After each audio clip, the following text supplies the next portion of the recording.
what is it, on every game we play, we make more than pretty much every club in England, more than Man U and Liverpool on a match day.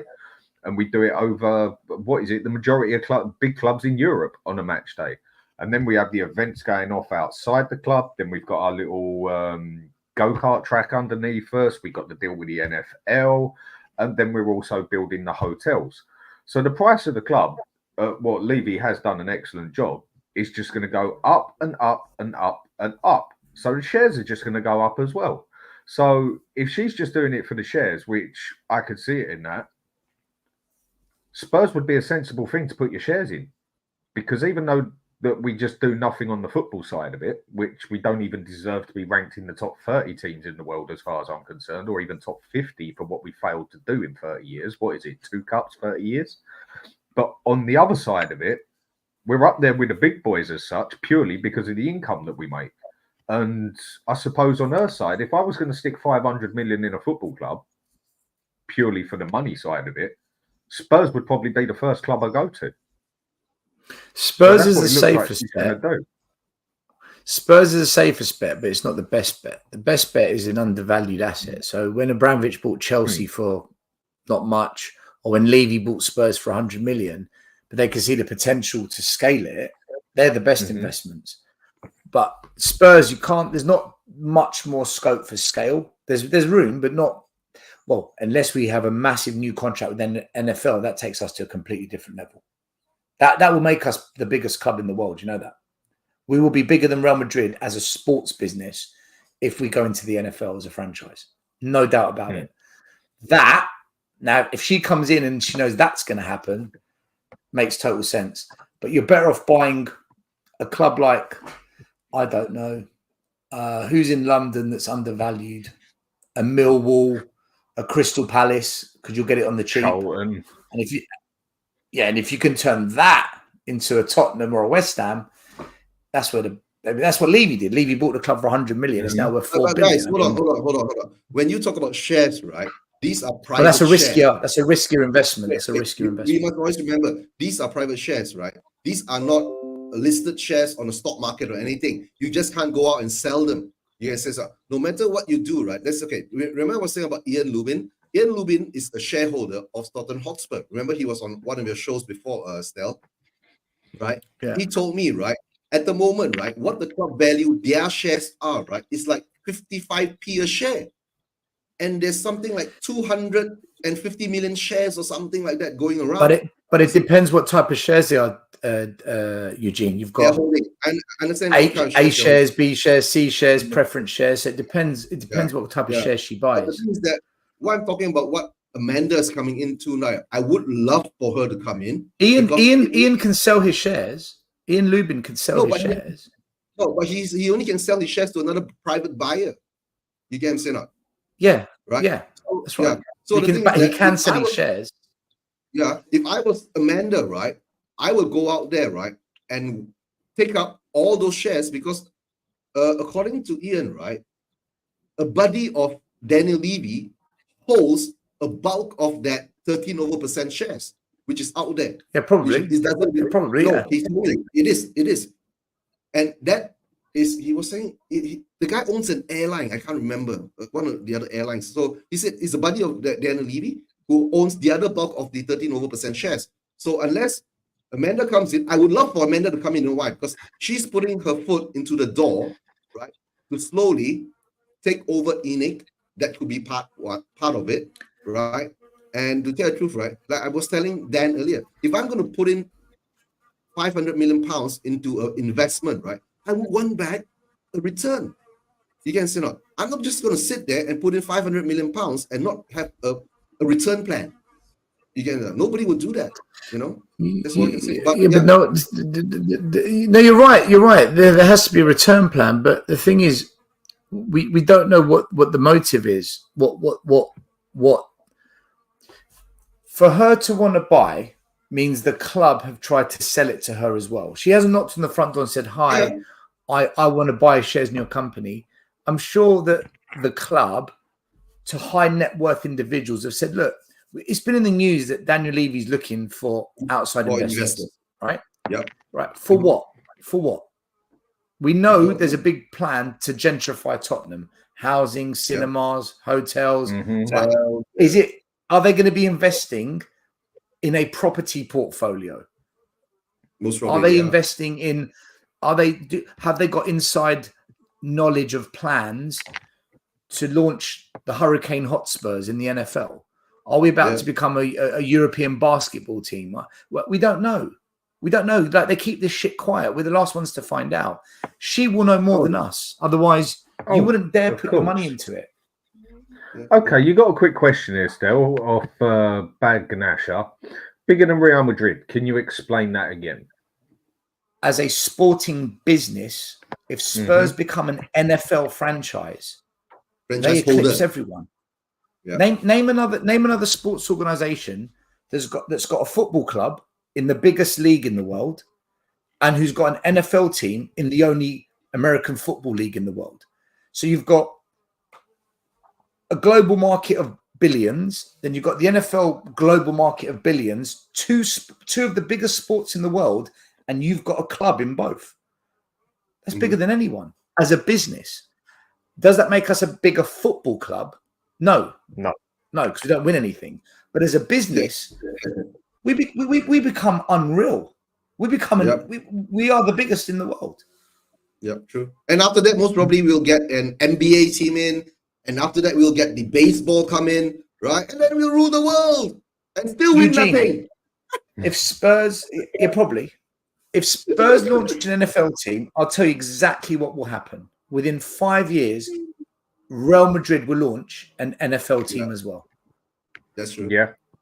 And by the Man City group will launch the City Group NFL team. And before you know it, there'll be 5, 6, 7 teams from Europe who are part of the NFL.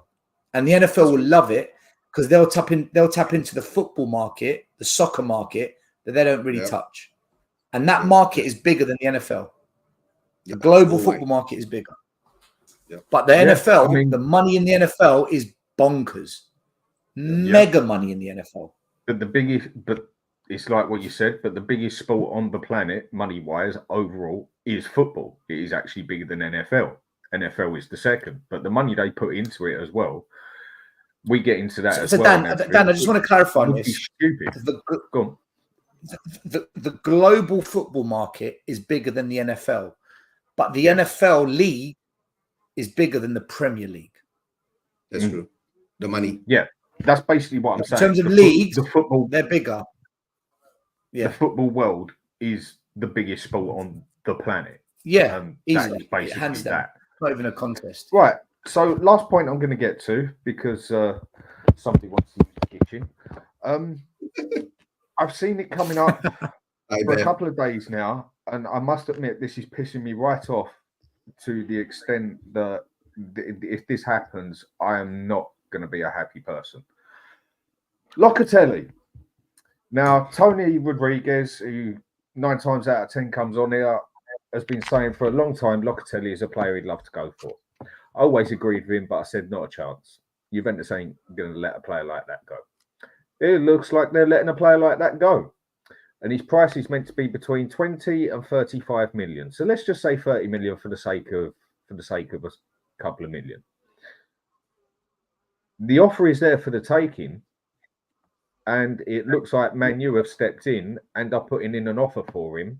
And it looks like there's a good chance he could be going to Man U. And that's just going by what you read on the news. We all know the news can be total bollocks, but we all also know the news can come true as well. If they go and do that and Spurs let this go, I'm going to be pissed in a big way that we would go out and spend 40 fucking million on Gray, who's never even, okay, I say never. Okay, now he's played about 45 minutes in the big league. And we go and let a quality player, even though some have told me he's not that good, bollocks, he's a bloody good player. Maybe not the fastest, but he's cool, calm, calculated, knows what he's doing on the pitch. 9 times out of 10, always 2-3 steps ahead of himself. Brilliant as a DM, good as a box-to-box, well, not even box-to-box, good as a centre midfield playmaker as well. Better than Bentancur significantly. Okay, he might want 165. He might want even 200k on wages. But if we're going to give 165 to fucking Timo Werner and 30 million for this fella, why are we not doing it? And it looks like Man U are going to step in and do it. I know we can turn around and say it's who we are, mate. I know that. But surely someone can give me a better reason. We're not signing Locatelli then. It's not going to happen. We are not signing Locatelli because you know why? Locatelli won't bring back the investments that Daniel Levy wants. You get what I'm saying? Right? Yeah. What is his threshold for the money? We're not going to sign him because we spent. I think we're not going to sign him because Jed Spence is staying at the club, so he's the backup wing back, not Archie Gray, which means Archie Gray is going to be the number 6. So we spent 40 million on Archie Gray. He came on against Everton. He's going to be that player for Spurs. So Locatelli isn't coming to us. It's why we haven't gone for a number 6 all window. It's why the journalists, who are all liars anyway, they're saying we're not going to get a number 6. And the reality is, Dan, whenever we get linked with Locatelli, Eze, Neto, Paulinho, it's absolute bollocks. None of these. We are not signing an established seasoned pro for the first 11. We would have done it by now. Unless we get a super cheap deal and Levy just wets himself because it's just the price is so sexy. I don't think a cheap deal for a player like Locatelli. That's tuppence money for Locatelli, but I don't think we're going to spend that kind of money on a player unless they're younger and there's a higher resale value. Solanke was our big spend. 26. I think he's only about 26, if I remember right. He's not even old. Look, we signed Yang, he's 18. We signed Bergvall, he's 18. We signed Archie Gray when he was 17. We signed Solanke, he's our 26-year-old. We spent big. And then we signed one other player. Who am I missing? Odebert. He's 19, 30 million. They're all kids. We're not going to sign another 26-year-old. The only reason we signed Solanke is we had to get a striker. We had to get another striker in. Well, I just don't see us signing a 26-year-old, Dan. I really don't. Not when we've signed Gray for that position. I agree with you. For 30 million, no fucking brainer. Get him in. Chiesa, 25 million. Get him in. We haven't done it, Dan. They're not going to do it. That's true. I agree with you. By the way, Dan, I totally agree with you on this. But I also understand what kind of club I support. They're not going to fucking do it. I mean, for me, this has got to be one of the most frustrating ones. Now, the thing I do definitely notice is a lot of people on chat, a lot of people on football, whatever, they follow the Premier League, and that is that. Yes, some have their other leagues they like to follow, and then you've got other people out there that just watch football 24/7 on every league in the world, which, I mean, for me, the Spanish league, I don't know why, it just don't do it for me. I've always loved the Italian league because I just love the tactical side of the Italians. And the German league, I don't mind either. But the Spanish league, I don't know, it's just never been my thing. I'm not saying it's bad, not at all. It's been one of the biggest leagues in the world for a very long time. But it's just not my thing. And when people were telling me Chiesa is not good enough for Spurs, yep, Chiesa was excellent at Fiorentina. His first season at Juventus was all right, and then he got that major injury for basically 2 years, pretty much kept him out, and then he had a respectable season last season. But people telling me, no, Chiesa is not good enough, this and that. We've got fucking Johnson, Timo Werner, a young player like Odebert, Kulusevski, who is not a right winger, and people are telling me, no, Chiesa ain't good enough. And then people are saying, no, Neto's a better option. Neto's much better. Whereas if you compared the two players, Neto scored how many goals in 3 seasons and been injured for at least half the season on each of them. And then I had a lot of people start telling me, no chance, not Locatelli. He's no better than what we got. Do some people actually follow football? He's a fucking good player. He's twice the player anything we've got in midfield. I mean, you go and link him and Benson Kur up together again, I think you'll have a very good team there. Just why? And why is it when players like this come up, it's always no, they're not good enough. But I go back to my early point of where Odegaard does one or two things right in a game, or Archie Gray looks good in the Championship, and again, let's get the tissues and the baby wipes out. Dan, you really need to learn quick how it works, man, and just start getting used to it. Like I have a very numb face where I'm, look, Stel, you're a bit unhappy for a winning side. What have we won? Nothing. We don't win trophies, but hey, we're a winning side according to my friend Nick there. I'm sure he's bantering me, which is fair enough. But we haven't won anything in 16 years. I've been telling I'm you, numb. I'm numb to it. Like I am at a stage now as a Spurs fan where I have no emotion for what goes on. I've been at proper change.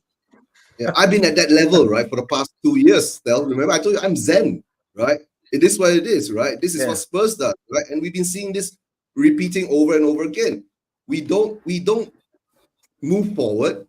We still buy players for the future, right? And we're still here, right? And the worst part is now we are in the position where being promised so many promises, which in the end of the day, please, I've been telling the club, be honest with us. You get what I'm saying, right?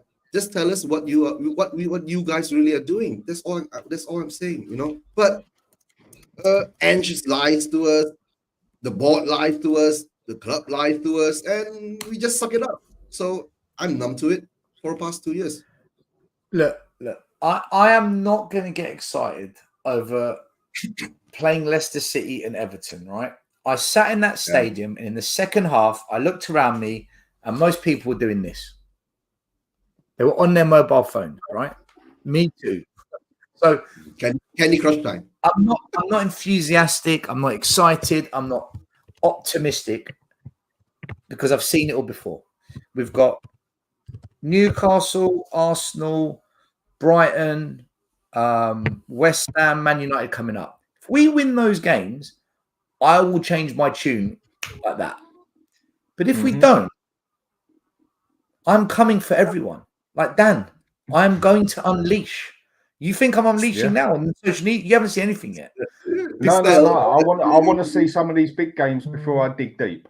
Yeah, because after these games, I'll tell you exactly where we're at with Ange, with the Odeberts, the Kulus, the Madisons, and the rest of them, and where our fan base is at. This is what it's all about now. These are the games we couldn't win last season. I'm very open-minded, but I need to see the change to show you that I'm open-minded. So Stel, until then, Stel, you've done this before. Been there, done it. Remember? You've done this before. We've been through this before. I know. But we have to let it play out. We have to let it play out. You know? Yeah. But guys, to tell the truth, right?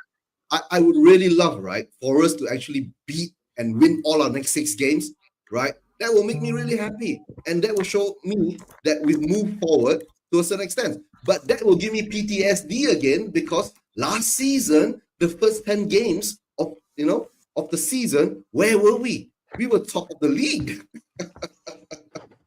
Oh, well, I've just found out I've got a bit more time now because my wife is, now that I've taken too long, she's going to go out and get something to eat and go get her eyelashes done. So I've got a bit more time now. I mean, she was meant to go out and do the shopping, and you know how football goes. You start talking about certain things, you have a list of 4 things, and then next thing you know, you're talking about what's happening on the other side of the fucking planet. And just to answer a question here for Luke 14, great to learn from someone like Locatelli makes sense. It makes perfect sense. Yeah. And that is a point I will go to in a minute, since I've got a bit more time. If you two got a bit of time as well. And go on then. Go on then, Dan. Do you know if Locatelli speaks English? I can't say I know, but this is just a presumption as such. I would have thought that 7 out of 10 players, like from it, or people even from European, can at least speak a tad of English. It is the most spoken language in the world. I mean, obviously, there's ones who won't know a clue of it, whatever, and that. But I'd say a majority of people know how to speak a bit of English. Maybe you can, maybe you can't, but I'll make you right on what what he says. He would be Dan, excellent. can I say something here? If you can play football, you don't need to speak English, right? I've had kids that have come from Africa, can barely put 2 words together. I put them on the pitch, they fucking got it.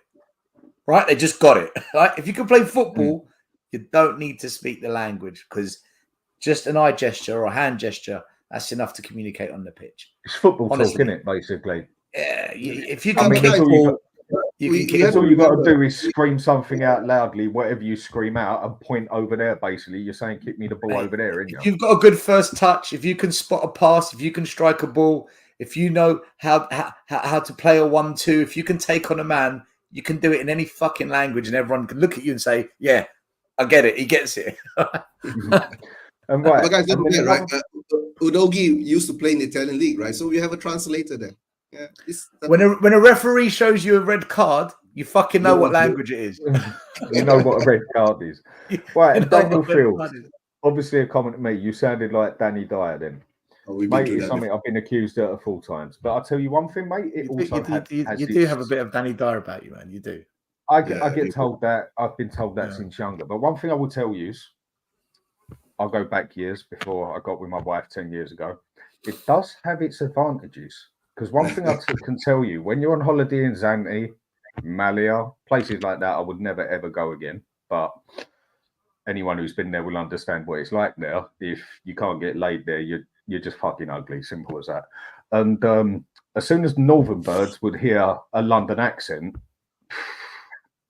you literally have to beat them off with a cricket bat. As soon as they hear that London accent, where they're just all over you. And then you get the other blokes from Manchester that they were just talking to that get the right arm. So we've gone from Locatelli to you taking advantage of Northern lasses when you were 18 in Zante. Yeah, the accent gets you somewhere, mate. Trust me, the accent gets you somewhere. Dan flexing his muscle by buying a fish bowl for all the ladies. You know what I mean? They come running for €5 you. €5 and 10 people get drunk. God, it weren't even €5 back then, mate. And I'll tell you one thing: I would not handle 2 weeks in Malia again or Ibiza again. €5 and everyone's drunk. You know, I'd be coming back in a coffin. But all the Manchester blokes up the other end that they were talking to got the right because as soon as they heard a couple of me and my mates talk, they literally dropped them on the spot, and the Scouse birds come running down to us. And what one of them asked, €5, you can't even buy your date at McDonald's in London. You know what I mean? And the dodgiest bit was, I mean, I'll go back to the football. It was what one of the women asked my friend to say to him, and just say like basically she asked him to call her a fucking see you next Tuesday. And we were just like, what? She's like, please, just do it. Do it the London way, please. So my mate did it. God, mate, the way she walked off, she looked like Bambi. But that's a different story. Okay, that's too much. That's too much information, Dad. I'll tell you what, any ladies that ever thought about subscribing to this channel, just yeah, either they love you and they're going to subscribe, or they're going to tell everyone never subscribe to that channel. Stealth channel's taught them the way. Yeah, it is what it is basically, and yeah. So if we, I mean, do you two see us back to the football side of it? Do you see us actually getting anyone else in before the end of the season? I mean, I can see another player leaving. I mean, Solomon, he's just gone Leeds, hasn't he? So that's another player we've got rid of on loan. Do either you two actually think that we're going to bring anyone in? And I know this one's going to be a no, but I'm just going to have to ask the question anyway. Are we going to bring anyone else in? And is it actually going to be of any significance? Yeah, I think we're going to sign one more player, but it's just going to be a random that is just left field. No one mentioned him. Maybe a kid, maybe an 18-year-old goalie, maybe a midfielder that everyone's going to just be, what? That's who? I don't think we're going to sign a name that we're all really excited about and end the window on a high. I don't know what you've done to the whole show, Dan, man. You and your teenage conquests. Escapades. No, but guys, to tell the truth, right? This transfer window, we can't say that we signed anybody of quality, right? We can't say that we've signed anyone now that will actually bring us up to the next level. All I can say now is that unless they bring in 2 players of a quality of Eze or another winger of, a quality of, like you say, Locatelli or Chiesa, right? That might make me sit up. But like what Stel's been saying, I'm numb. I'm used to it, right? It doesn't matter who they bring in next, because to tell the truth, will they be able to play the way that Ange wants them to play?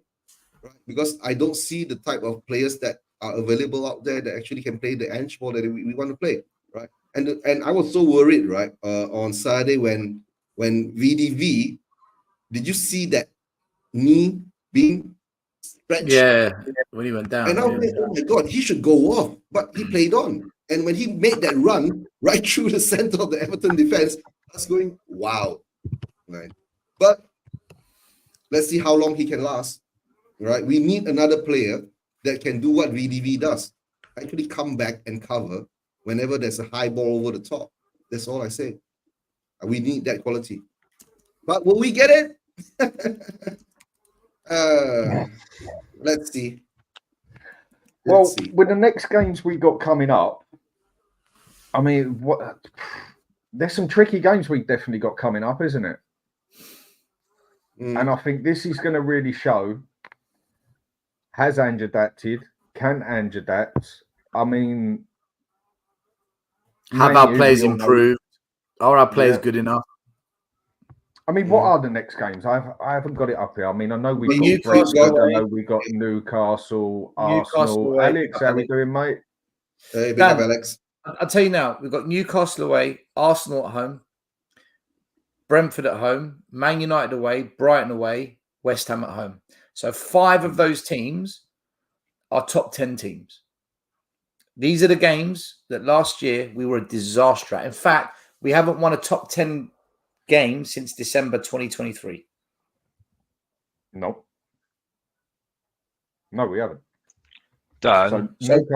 So this is why I thought you were going carnival, Alex. I thought you were dancing with all the ladies. Alex thinks Notting Hill's anti. But I was at carnival yesterday, Bob. I was at carnival yesterday because this is why I just switched off completely, because I like I say, like people say that I'm negative, I'm this, I'm that. I get the same thing that you Sava get and everyone else gets that are real, right? But the thing is, though, like I said, like you don't see me personally, and you're not going to know me personally because you're not going to get to know me. You don't deserve me, and that's it. But what I want to say, because I know Dan needs to finish off the social soon, because I know that you've been on for quite a while, so I'm going to keep it short. I'm all right, mate. I've got time now, Alex. I've got time now. The wife don't need the kitchen. She's gone out to buy something to eat and get her lashes done, so time's needed. Oh, that's cool. That's cool then. And it's a bank holiday, so. Oh, that's great. That's great. So, but like I say, yeah, like I just need to speak about the new winger we've got, yeah, and the over the top overreaction. Now, I wasn't at the game. No, I wasn't. But I watched it. I watched it again. Right? He had a terrible debut. It wasn't that great. It weren't terrible. It was. Not being funny. Like he had a few good touches, and people say he gave Dixon a bit of a turning up. He had him in his pocket. He had him in his pocket, and that's it. I'm not. And if people want to go over the top of saying I'm going over the top, Bergwijn, right, on his debut scored against Man City and won us the game. So that's a debut. That's a debut. You know what I mean? But the start, and even the stats back me up. I don't even like stats. But again, because the thing is, though, the thing that's really perfect about this signing, he does more than Johnson. So that's your benchmark then. That's your benchmark. He's better than Johnson. That just sums up Tottenham fans. Honestly, it's embarrassing. Absolutely embarrassing. If you really want a man of the match, I actually was impressed with Kulu. Yes. Because the reason why I was impressed with Kulu, why was Maddison going up the pitch trying to score goals? I wonder why. because Kulu was actually doing more, but deep, and actually helping him, not him coming deep. He's actually trying to score goals, and that's it. So if you want a man of the match, I think Kulu, he needs to do more, because I'm sorry, you can't just do that and that's it. But honestly, it's absolutely embarrassing. Well, it's expected from Tottenham fans, because it's time to when Tottenham, it's just TikTok. It's that time of the year with Tottenham, isn't it? We win a game 4-0. Oh, it's our time to start showing off and saying we're back. Yeah, not being funny. Brighton have been more impressed with us, impressed right now than us, by the way. Yeah, Brighton have. Yeah, and we're trying to be like Brighton. And look what happened with Brighton, yeah, with De Zerbi. Look how frustrated he looked like when he wanted to move it to the next level. Yeah, and we want to be like Brighton. You having a laugh? Yeah, I'm sorry, I just had to say it. Yeah, Stellis has backed it up with stats, and I don't even do stats, and that's it. Yeah, and I know it's harsh, but I'm sorry, Dan. Yeah, I was at the carnival yesterday. Yeah, right. And if you know people at the carnival, yeah, if you're not a confident guy, yeah, ladies not interested in you, bro. They'll look at you and say, no thanks. No thanks. Yeah. They like confident guys that are arrogant. Oh, yeah. Ivan Toney was one of those guys as well, by the way. This is real life. Yeah. That's life unfair. Yeah. Right. There's a lot of things in life that is unfair. Yeah. So that's the thing. Sometimes you've got to be real with it. Yeah. When you're not doing your job, yeah, when you're going into a new job and you're not doing well, they sack you. That's unfair.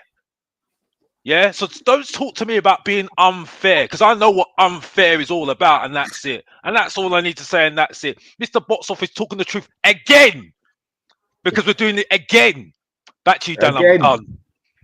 Well, I've got a quick question for you then, Alex. I mean, this one ain't football. What was jerk chicken like there? Because I love a bit of jerk chicken. It was nice, bruv. It was nice, bruv. It's just nice to have some nice music, bruv. Yeah, I was getting rejected by the ladies, but that's how it is every single time with me, isn't it? You know what I mean? You learn. You know what I mean? You learn, Lily. You learn. Well, Alex. But Alex, that's how it is. Alex, let me give you a little hint to life then, yeah? Let me give you a little hint to life. Try and get more of a London accent, and there come Flowey, mate. But that was a different point. We spoke about Odegaard earlier. I think you've been a bit harsh on saying he was terrible. He was not terrible. His inside, yes, it wasn't good. But as I said, I thought for his first game, Alex, you could see positives there. He looked confident on the ball. He wanted the ball. Like Stell says, he looked energetic. Yes, he looked burnt out by the second half. But there was some positives there. But I agree with what you say. It wasn't spectacular like we made out, and we do it with basically every player, don't we? It's like when someone comes up to you and says, buy me a drink, and you say, why? And they say, because I'm a 10, and you look at them twice and think, bloody hell, you've already hit your brick wall twice. Why should I buy you a drink? But we all know that happens. And that's what we make it out with our players, basically, don't we? Like, they have one good game out of nowhere, and it's a number 10. I mean, the reason I'm going back to it is because you're here now and getting your opinion on it. Yeah, listen. I just had to say. I was going to say. I'm going to say this on my channel, Mr. Box Office TV, because, like I said, I've just switched off because I sat there and thought, and I was switched off a lot this season. I'll tell you that for a fact, yeah. Because people have asked me on their shows, and I'm like, the only people that I've been really on it is obviously Tottenham Away. You, Sava. I got a lot of, and obviously Spurs Kings TV. I've got my boys there. You know what I mean? I ain't gonna be rude to those guys because they're the future as far as I'm concerned. You know what I mean? Even Deji and Jay, to their point as well. So I do respect them. Deluded them too, man. I know, but still, I respect them. I them. I have to say, you respect them, but they are deluded. But like I say, listen. It's going to take a lot for me to change my mind at the moment.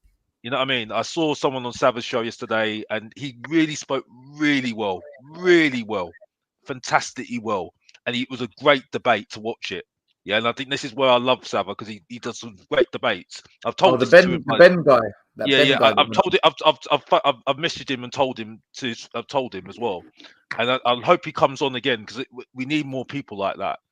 But there was just things that I sat there and thought, these are all things that I've I've argued against, because I know that it needs to be proven first. And unfortunately, it's been too long. And like I said, I go back to what I said on my YouTube channel.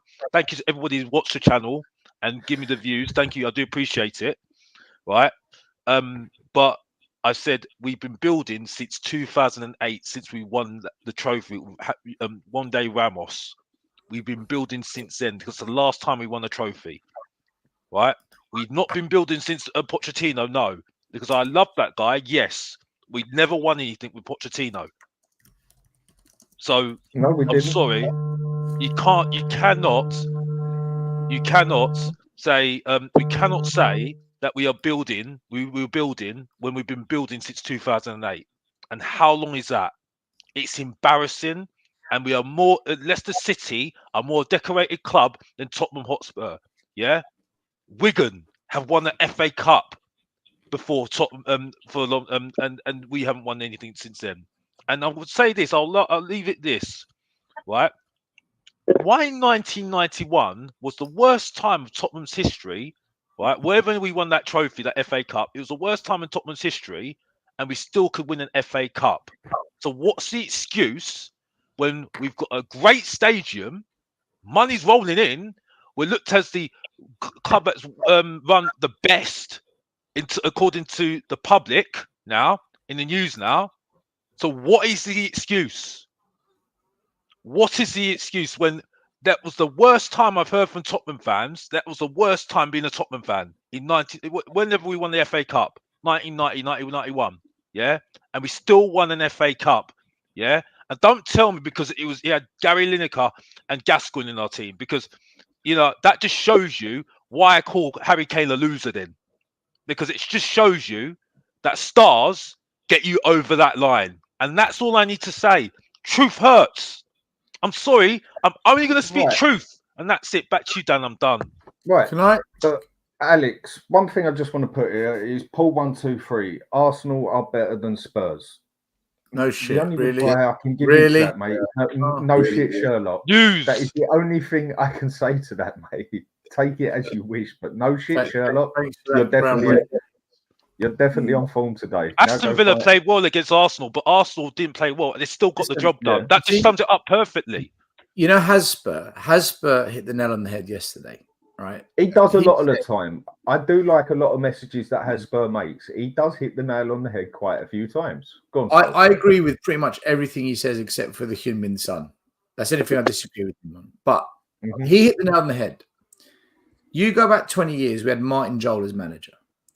And we signed players like Reto Ziegler and a number of other young players. And Martin Jol said, Project Youth, this is the way forward. This is the way we're going to do it. Daniel Levy was chairman. 20 fucking years later, what are we being told now? The same shit we were told 20 years ago. Different manager, different stadium. It's the same lies again. In 20 years, that project did what for us? Now here we are again. Nothing has changed. Nothing has changed. We've moved up the league table a few places. It's the same thing, man.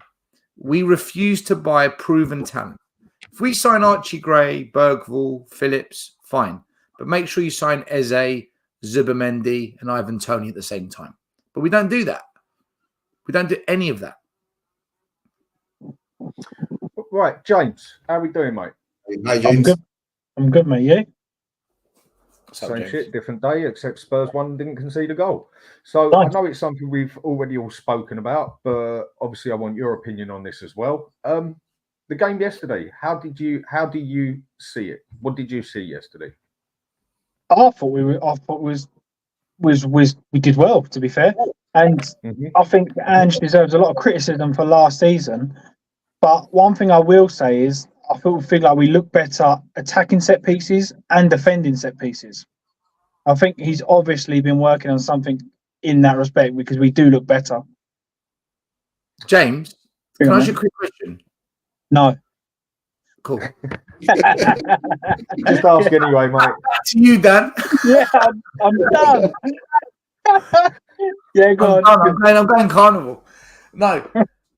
Don't you think that is the worst Everton team you've ever seen come to our ground and play? Yeah, I do. But at the same time, you can't always judge things with a negative spin, in my opinion. And I don't mean like negative spin as in like you're negative. I mean, yeah, you could say that. Of course, you could say that. But at the same time, you can only beat who turn up. And I was one of the ones, and I think you said it as well. That last season we had 20-minute spells where we looked good. Like the system worked. We did look good. This season, and it's only 2 games, but it was sort of like 45 to 60 minutes in the first game. And then yesterday we was good at all game, I thought, barring a couple of mishaps. So you can only, if you're going to criticise, you've got to give credit where credit is due. And I think we've done all right. But isn't that only because they're shit? Like before the game, we did a prediction, and I said Spurs to win 3-0, Everton are absolutely god-awful. And I put the video on my channel as well. And that's exactly what I saw. I don't think we're going to be anywhere near that when we play a team that's half decent. No. And this is the thing. This is where the next, like I was listening earlier, the next few games is going to be crucial to see how we get on. If we go and beat Newcastle, or we draw or get a point or 2 or 3 points from Arsenal, or I think that's when we'll understand. But also, it's not fair to say, oh, you only won 4-0 because Everton are shit, because you still got to win 4-0. That's true. I get where you're coming from. In that respect, isn't it? Yeah, exactly. And that's for me. I mean, don't get me wrong, I was sticking up for Ange last season, and I said, yeah, we was having 20-minute spells where we dominated. But why was it only 20 minutes? And rightly so. The other 70 minutes we were shit. Can I ask a question? Can I ask a question? Right? We did well yesterday against a bad Everton team, right? Or squad or whatever, right? But the thing is that, doesn't it paper over the cracks that we can see, right? The deficiencies that are there. But what do you mean by cracks? Like what do you mean? Brenda was shit. Yeah, he was shit. Odegaard, I mean, he was okay, but it wasn't up to the standard that we expected to have, right? I think that's harsh. Yeah. No, I wouldn't say expected. He wasn't up to the standard that a lot of people said. And I don't think anyone knew what to expect. He didn't do anything. Odegaard didn't do anything. I think the word you're looking for is raw. It's raw. Yeah, that's the problem. Okay. Yeah. It's raw. And the thing is, like Madison, right? He had 2 great chances to actually score. You get what I'm saying? So it's paper. Yeah, but I know you're saying that. It's such a bad team, right? That makes us look so good. But like what Stella is saying, let's see what happens in Newcastle, because Newcastle has been smacking us for the past 2 seasons, right? Yeah, no, I agree. But I think the way I would look at it is not the way you'd look at it. And no disrespect, but I would rather try to find the good than pick out every narrative. Like you're picking out Maddison missed 2 chances. We won 4-0. Like for a free, yeah. But we still won 4-0. And it's like, well, I've got to find a problem somewhere. Let me find a problem somewhere. How many chances did Arsenal miss? How many chances? Hold on. 1 minute. I'm consistent, James. Last season, I remember Arsenal, they beat someone at home 6-0. I think it was Sheffield United. And they beat another team the week after, like 4-0. I said, hold on a minute. You're beating teams that are shit, right? Yeah. Then Villa went to their ground and beat them 2-0. And I said, that's what I'm talking about, when it matters. And that cost them the league title in the end. Don't get me wrong. They still did some other good things. Like they beat West Ham away 6-0 well. But for me, this is that, James, this is how I see it, right? This is exactly how it's going to pan out. If we get 2 good results now against Newcastle and Arsenal, everyone's going to say, Ange Ball's real, and it totally bigs up the whole result against Everton. But if we don't get 2 good results there, let's say we lose them both or draw 1, lose 1, everyone's going to say, you see, as soon as we play someone half decent, Everton is shit, man. Why did we hype them up? I think the next 2 games decides what that Everton result actually meant. Yeah. I would say there's more than 2 games to decide what that Everton game. Yeah, so the next 6 then. The next 6 games. Yeah, that's where I would be at. I would say the next 6 games, we lose 1, win 4, draw 1, whatever. I'd be like, you know what? We're obviously improving. That's fantastic. Yeah, exactly. And this is where I'm saying, for me, I would rather not. But if we draw 3, win 1, lose 2, it's utter crap again, isn't it? Yeah, of course, yeah. But we can only judge that once that's happened. I'm not one for standing here going, yeah, it's all crap because we're gonna lose. Like we're gonna lose. Yeah, I could. Fair enough. For me personally, I would rather live my life and try to look at some of the positive. I mean, even like you said that. I understand what you're saying, James. But the problem is that, right? I've been through this over and over again. It's like PTSD coming back again. We see a good result, and then all of a sudden we fall off the cliff again, right? And then we can't find our way back again. So but I don't think you have to be. I don't think there's two ends of the spectrum. I am not happy clapping and jumping, saying we're going to win the league, we're winning the quadruple, we're going to win everything. And I'm also no disrespectful on your level where you're saying he was crap, he did nothing. Madison missed 2 chances. I didn't say just won 4-0. You just won 4-0, and you're picking problems. Yeah, but James, I get where you're coming from. Over the cracks. I never said anyone was crap. I said we are papering over the cracks again. No, you said the left winger was crap. He did nothing. You said that. Well, I say that yes, because at the moment I say this as well. I say this right. I say yeah, because at the moment, right, yeah, he looked good in terms of he looked like he wanted to do something. Yes, he wanted to do this, he wanted to do that, he wanted to do this. Like I said, I gave an example of Bergwijn. Bergwijn in his debut scored a goal, yeah, and looked better than him all day long. First time round, done straight away on the ball, straight away done. You know what I mean? That was for Mourinho. Yeah, so like I get where you're coming from. I respect where you're coming from, James. But the thing is, though, we're in the football side. Yeah, he won 4-0. Yeah, and I'd have given credit to Kulu and Maddison in the game because I thought that was impressive. The fact that Maddison was more up the pitch, which I've been asking for, and Kulu was going more deep, which was helping Maddison doing that. I thought Kulu was one of the man of the match for me.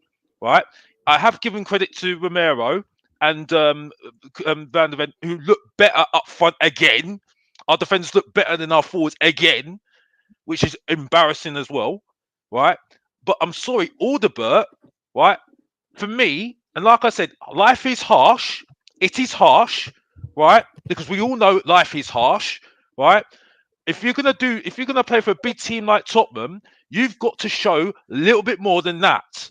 Right, and but for me, right, he looks like a raw player, and again, it shows the example. Why the hell did we get Timo Werner in our club right now? Why did we get Timo Werner? I agree with you, mate. Also, I need to say this as well. We lost the ball a couple of times, and the only reason why we didn't get punished is because Everton are absolutely goddamn useless. Goddamn useless. We lost the ball a couple of times and it could have been dangerous, but because Everton are rubbish up front, that's why we didn't do nothing. So answer that. Yeah, all right, I will. Yeah, with Odobert, I mean, he signed this week and he started this weekend. That's like me saying to you, right, Alex, this is your new job. Here we go. You've done your induction. I'll go, right, go crack on, mate. And then you've got everybody there going. But it's real life, James. Going, nah, he's crap, mate. That's real life, though, James. No, sorry, James. It's real life. Look, that's his real life. No, it's not. I'm sorry. No. I'm going to come back on that one. No, that is real life. It's not. By law, they can't fire you within that period of time. No, but that is real life. Speak one at a time, guys. One at a time. We'll argue that all day long. Nothing against you. You've got to let me finish. You said answered you. I'm answering you. And you're talking over me. Go on then, because I'm going to bustle it straight away. Go on. If somebody put you into like this guy signed and then started the weekend, and all right, you guys are saying he could have done more. All right, okay, he could have done more. But what I did see is I saw him. Finally, we have a winger that wants to beat his man. He actually wants to draw in players. He wants to beat his man. And when he was doing that, the centre back was getting drawn over and coming to cover as well. So for me, I saw enough to say, you know what, there's a player in there. I don't think he's all singing, all dancing, but I'm not here saying, yeah, we've signed the next Lionel Messi. So again, this is where I'm saying I can only speak for myself. I'm not on one end of the spectrum. I'm not on the other. I'm thinking there's a player in there. Let me see how this develops. You're thinking, no, it's tough. It's a harsh world. Get him gone. Like, he's rubbish. That's if you started a new job and you got given 2-3 days and then you're in to learn everything and then perform. I'm sorry, it doesn't work like that. You have, even if you start a new job, you have that period where you training and learn before you. I agree with you here, which is why I said I don't rate him, but I don't dismiss him. I want to see him play 10 games.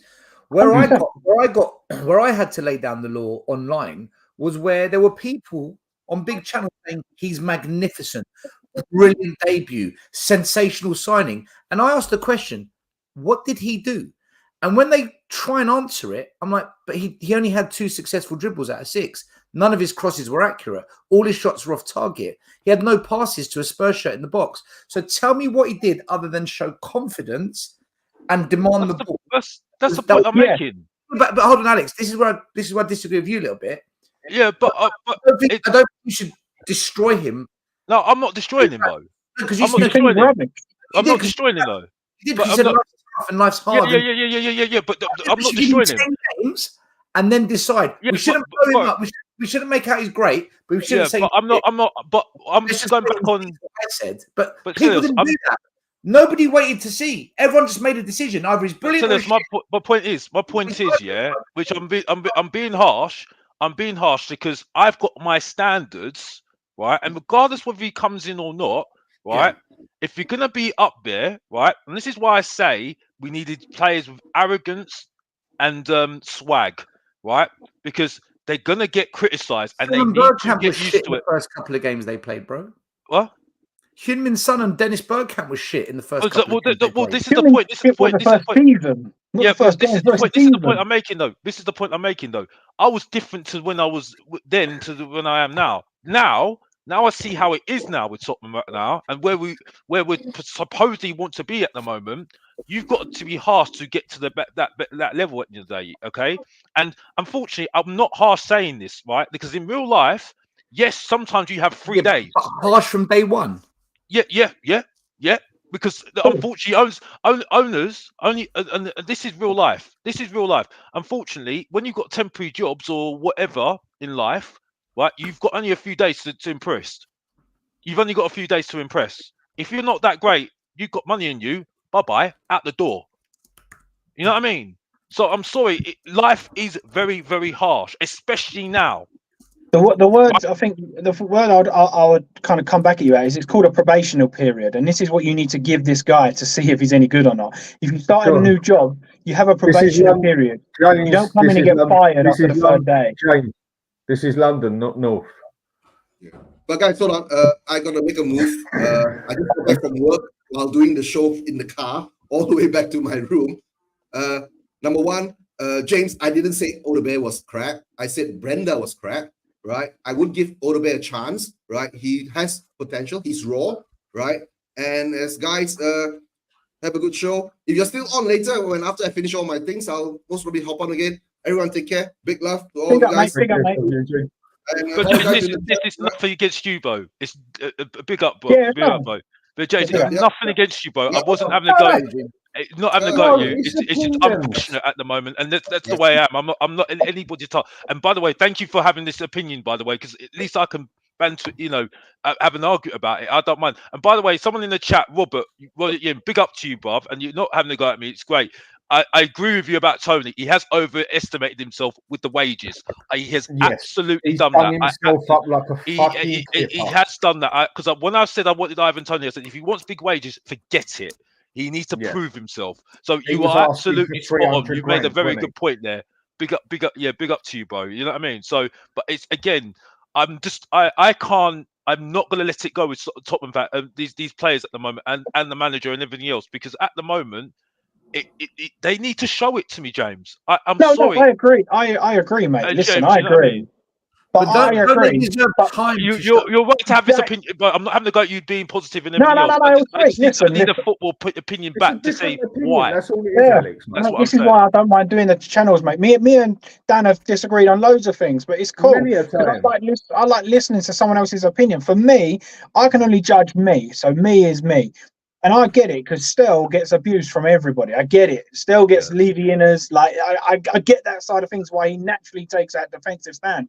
But I can only say from my point of view. And my point of view is I saw so many good things in that young winger. The fact that he actually wants to turn and play forward. I can't remember the last winger we actually had that wants the ball at his feet and run and sort of get you off your feet. Right, he didn't have the best game.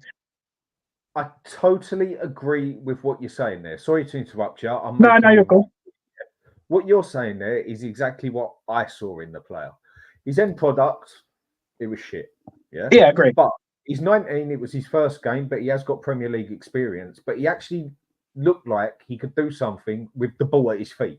Whereas the only player we've got at Spurs who can possibly do that is Maddison. But he didn't do anything with the ball at his feet. This is the point. No, but there was times where he had the ball at his feet and he tried to take his man on. Yeah. This is what I'm saying. He did yes, try. He failed. He did try. I know. Right, but with other players like Werner, Son, let me finish.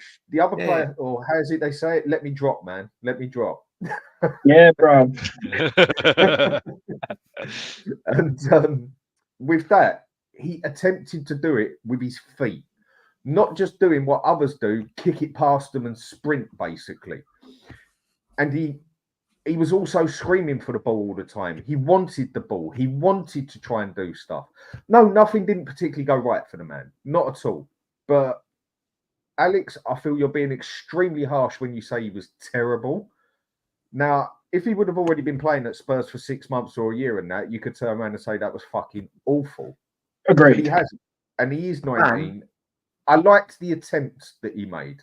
Yes, nothing came of it, but I did like the fact that he attempted. So you like Timo Werner then? You must like Timo Werner because he tries to score, but he doesn't. He attempts. No, he doesn't. He doesn't. He's so shit. And he misses.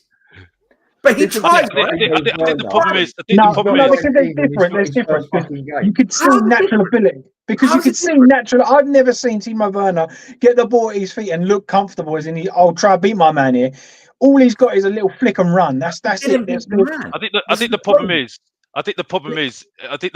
yeah, Alderweireld with somebody like an Eze or a Bakayoko that everyone's going on about, right? Okay. I think that would have been more satisfactory because then you've got somebody that's done it, right? Rather than having somebody that is just his career's going to end soon and he's just a waste man. You know what I mean? And for me, at the moment, I just think Alderweireld, we put a lot of pressure on him to be that winger when he needs a lot of coaching. Right? Yeah, but it does work both ways. And by you saying he was bang average, that's putting pressure on him to perform when he shouldn't have any pressure. He should be able to learn the system now and get into the team slowly. And by that, I'm not saying that's you either. That's Daniel Levy's fault for making us believe this guy needs to start every week. So we should have brought in an Eze and had Eze, Son, and then this guy should be playing the last 30 minutes. I completely agree with that. But what I'm saying is, as judging him as a player, I can only judge him for him. I can't blame him for Levy's fault. I get your point, James. I get your point, James. By the way, yeah. And but point I'm making is at the moment, unfortunately, I'm like I said before, and I've said it on my channel, Mr. Box Office TV. My patience is gone. It's completely gone. Right now, it's time now for them to start making themselves known now. Right, and for me, when they make decisions like this, it just shows you exactly why I've been saying what I've said since June. Right, it makes absolutely no sense.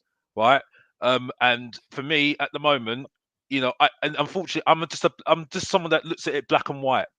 Because it is black and white in my eyes. Because I'm a 90s guy that was seen, and 2000 guy that saw players that did it for themselves.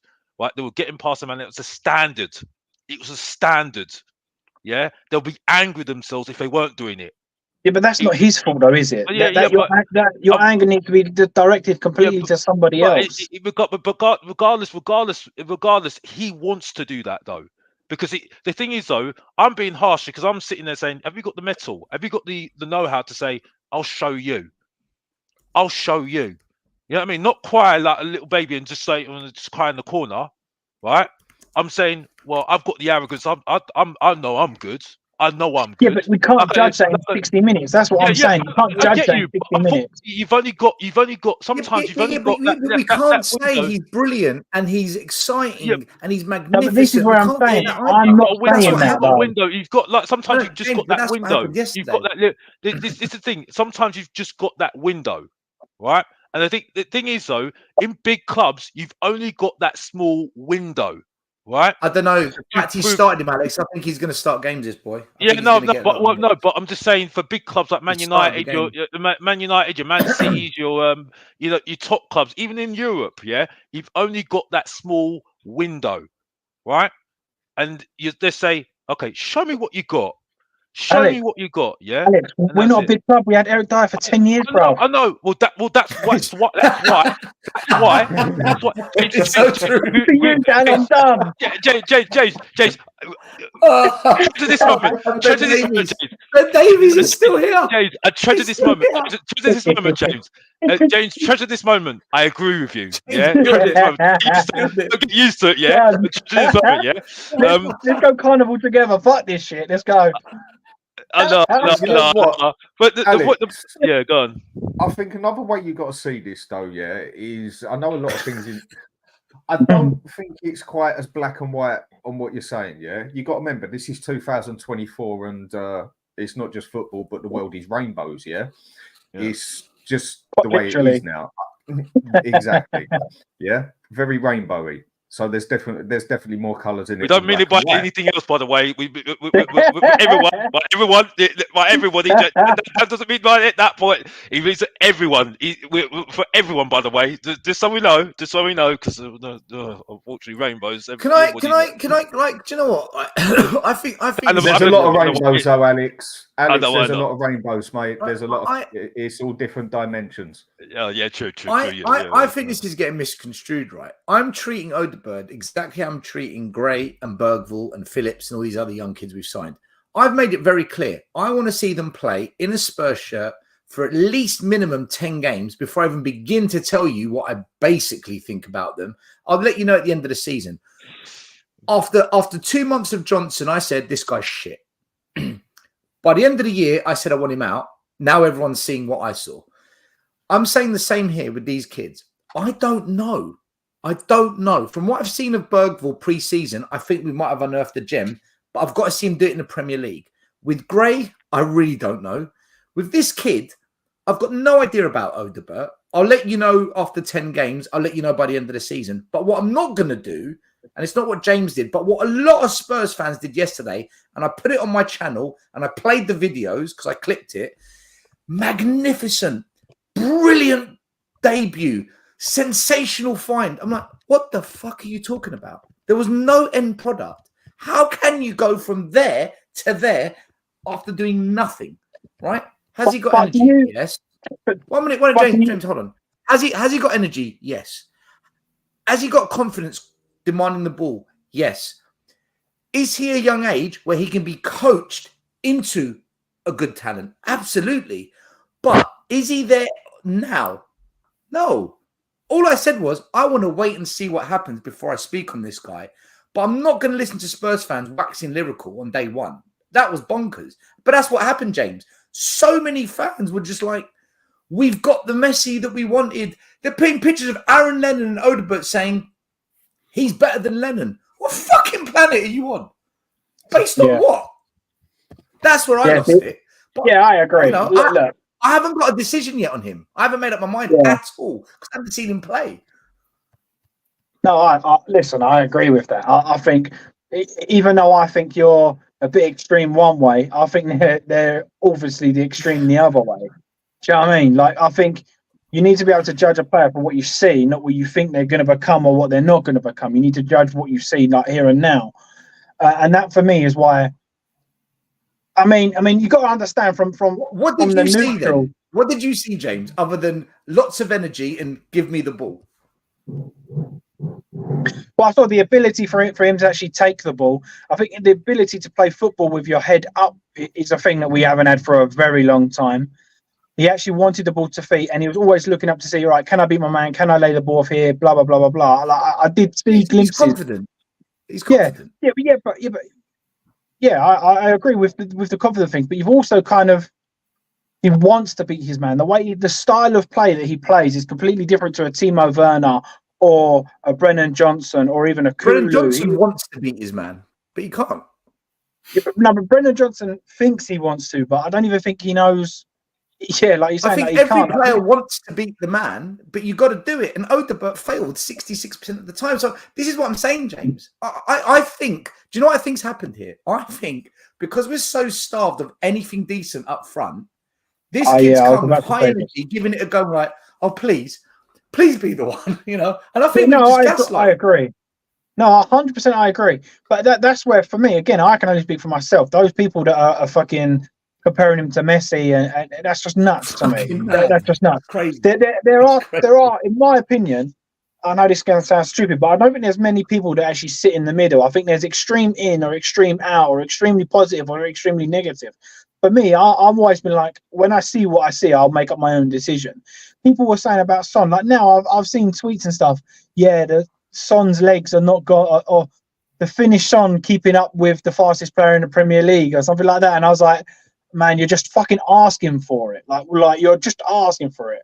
So things like that is I don't know. I think any young player, you can't judge somebody on 60 minutes. You can't say good or bad, and there's no point putting a positive spin or a negative spin, because one, you're just building pressure on the player to either be a success instantly rather than give him time to learn and perform, or you're just going to knock him down and overpraise him. Okay. So he's going to be overpraised and underperform, or slated and never perform. Like, you just give this guy time. I agree with that 100%. Can I just say something? Yeah, let me step in here a second. Just a quick thing here with Jimmy. No one has ever compared him to Messi. Yes, they have. Go on the internet. Okay, fair enough. But for me, it's a figure of speech. Right, how we doing, mate? Yeah, I'm good, man. Big up, mate. How's everyone?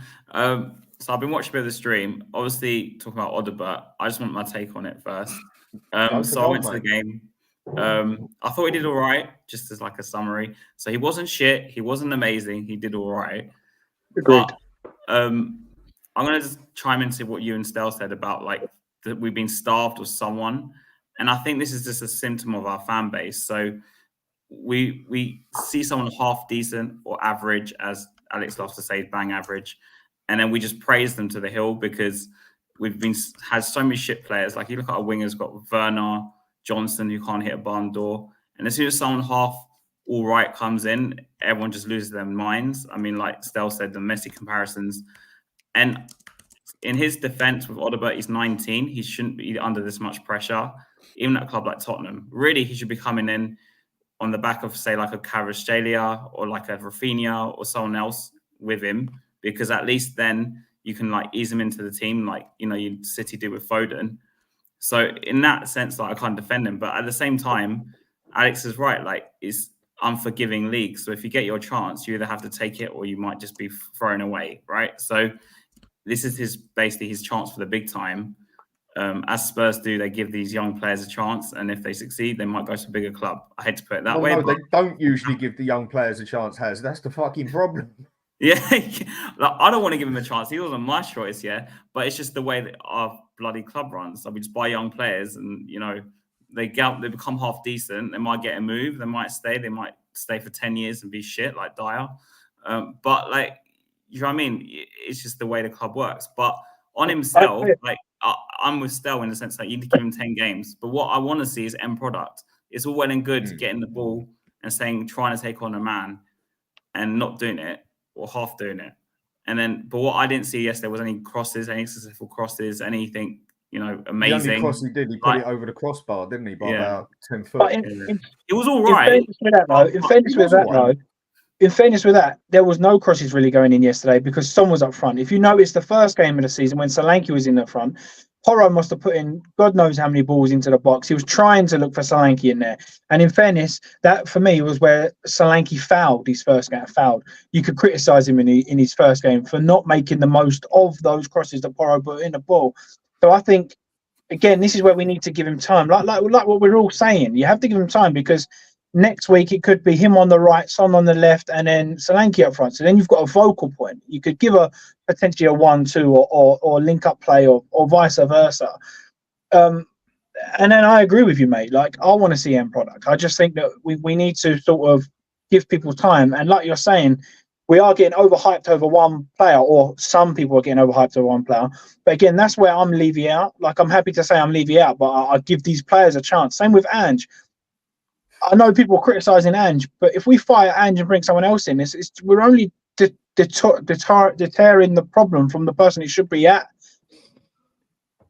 Well, just to bring in something from what someone from chat say, Mike, how you doing, mate? Hope all's good. I'll speak to you a bit later on. This is my Liverpool supporter friend. I Afternoon, Danny and lads. A new player, I think, has potential. If he is coached properly, he's not ready yet. But don't listen to me. Danny will tell you I thought Johnson had potential and I was wrong. That's exactly what I was talking about earlier. And I think he's exactly right on what he's saying. I mean, again, for me, every young player's he had an okay game. Every young player's got potential. But we don't really buy potential anyway. I don't know.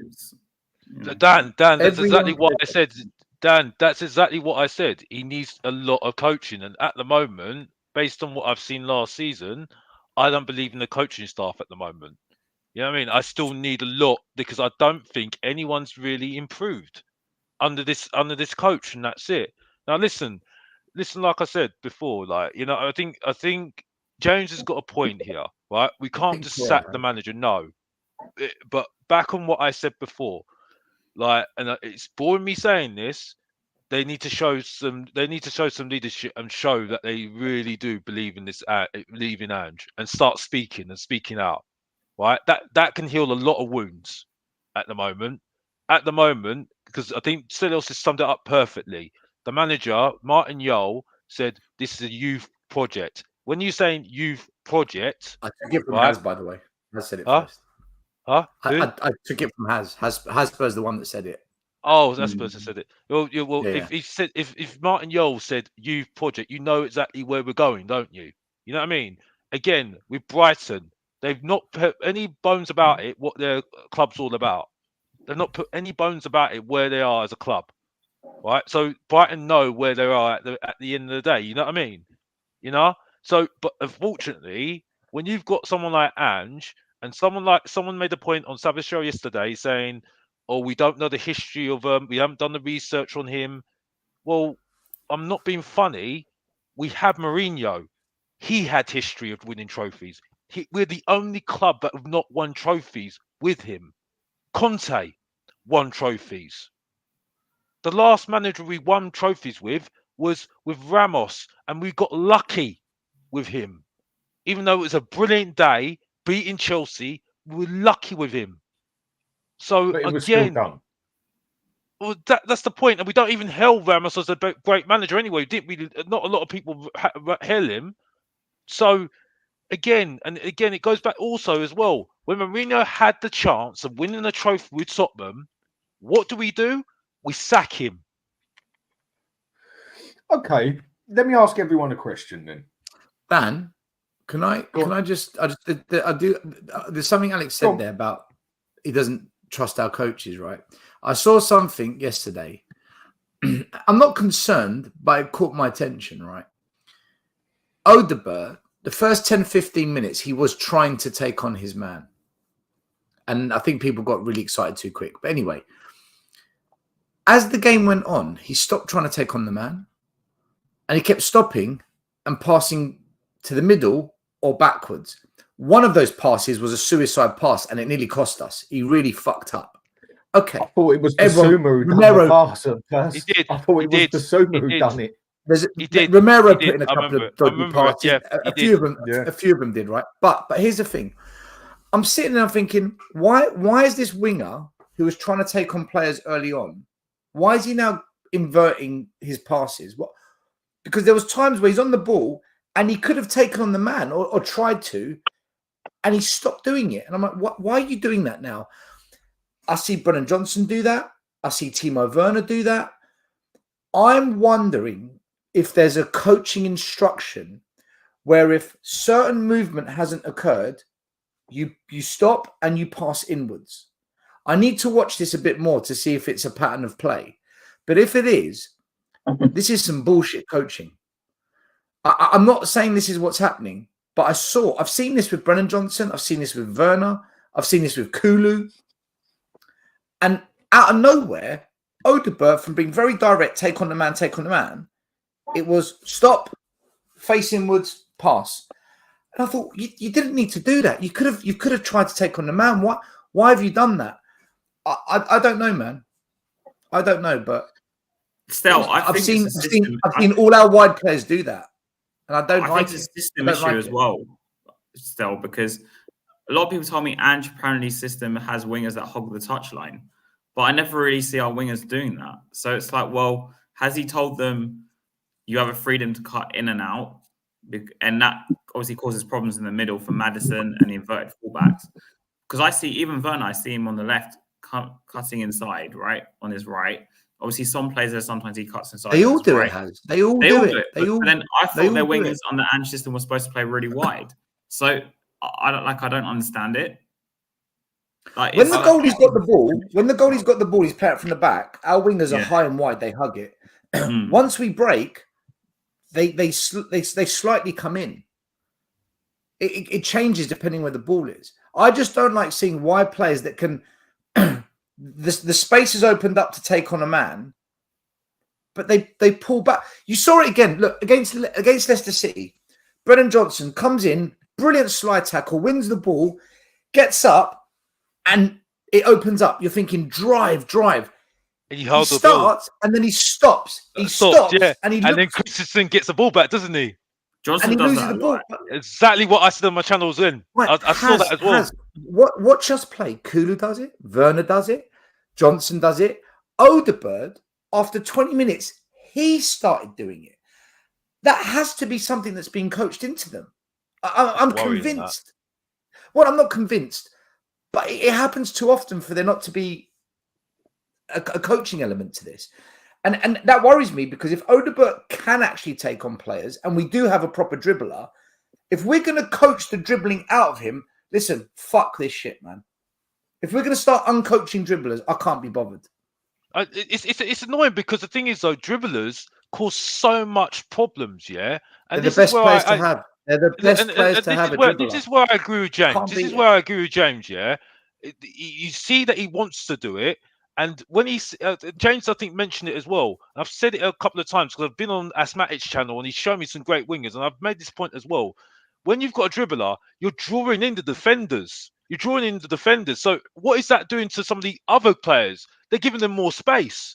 So I think we're messing ourselves up by taking the dribbler out of somebody, like, getting to pass back, and that's it. And for me, yes, the first goal was very good, right?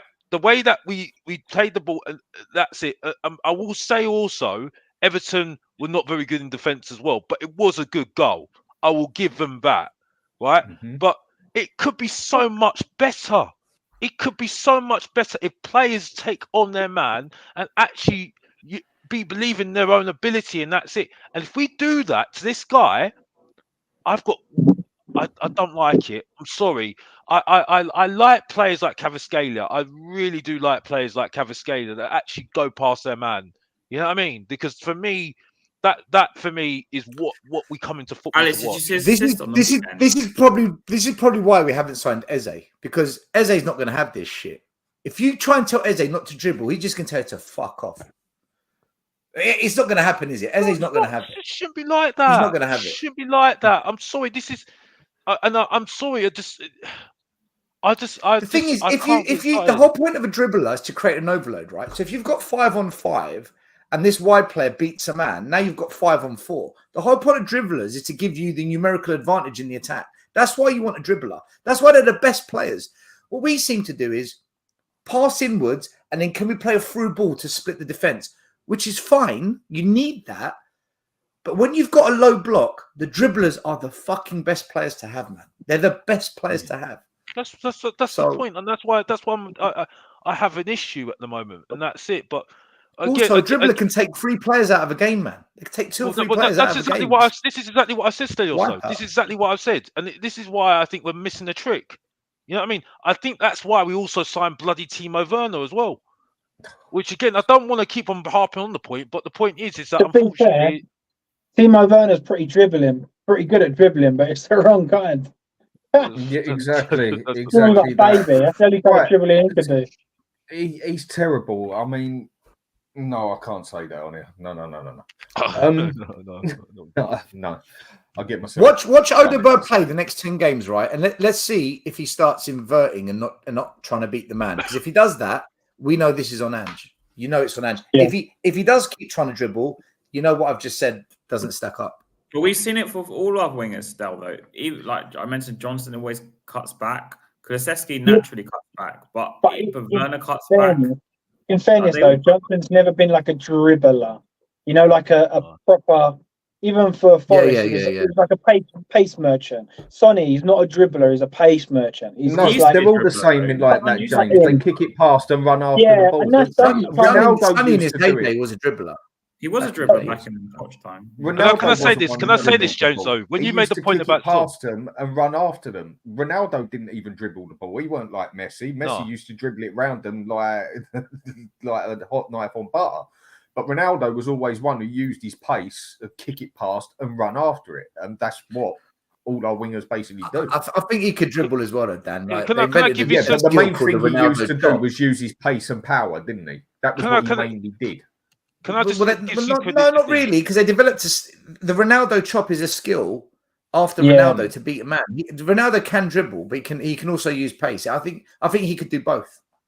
I want to say something though, because I think you made a very good point, James. Yeah, I'm not giving you flowers all the time, mate. I'm just not being, but no pun intended. No pun intended. I think you made some good points. I think you made some good points. I'll send you my address off stream. It's all right, man. Come round. I'll show you what carnival you're missing. No. We're only joking anyway. But I think you made a good point. Around James's house, yeah. I think. Well, I still got rejected by those ladies, so that's a problem because I'm not, that type of guy. But anyway, moving on. But the point is, James ain't rejecting you, mate. You got a full fucking invitation. Come on. It's been single and 37 years old. That's the problem, isn't it? You know what I mean? I'm saying too much information here. Anyway, moving on. But the point is, this is not Love Island. The point is, it's a Spurs channel. I forgot that. But anyway, moving on. But the point is, right. It's I think you make a very good point about Alex, Son. Relax. You're stuttering, brother. Relax. I'm joking, man. Chill. No, bro, I'm Mr. Box Office. It's impossible. Alex is lost for words. Yeah, bro, it's never missing. Well, it's never best keep on the football, bruv. I've got to keep on the football, bruv, because I can't do this Love Island thing. Mate, calm down. Alex, just stop a minute. There's a way to do it, yeah? There's a way. I always had to tell people doing it when, like, they'd have panic attacks on doors and stuff like that. You breathe in through your nose, out through your mouth. There we go. Oh, great. Start again, mate. Is that the relationship experience advice there? Oh my gosh. Anyway, moving on. No, usually the age I'm at, mate, I'm panting and puffing. My stamina ain't all there anymore. The point I'm making is, that you make a good point about Son. He wasn't.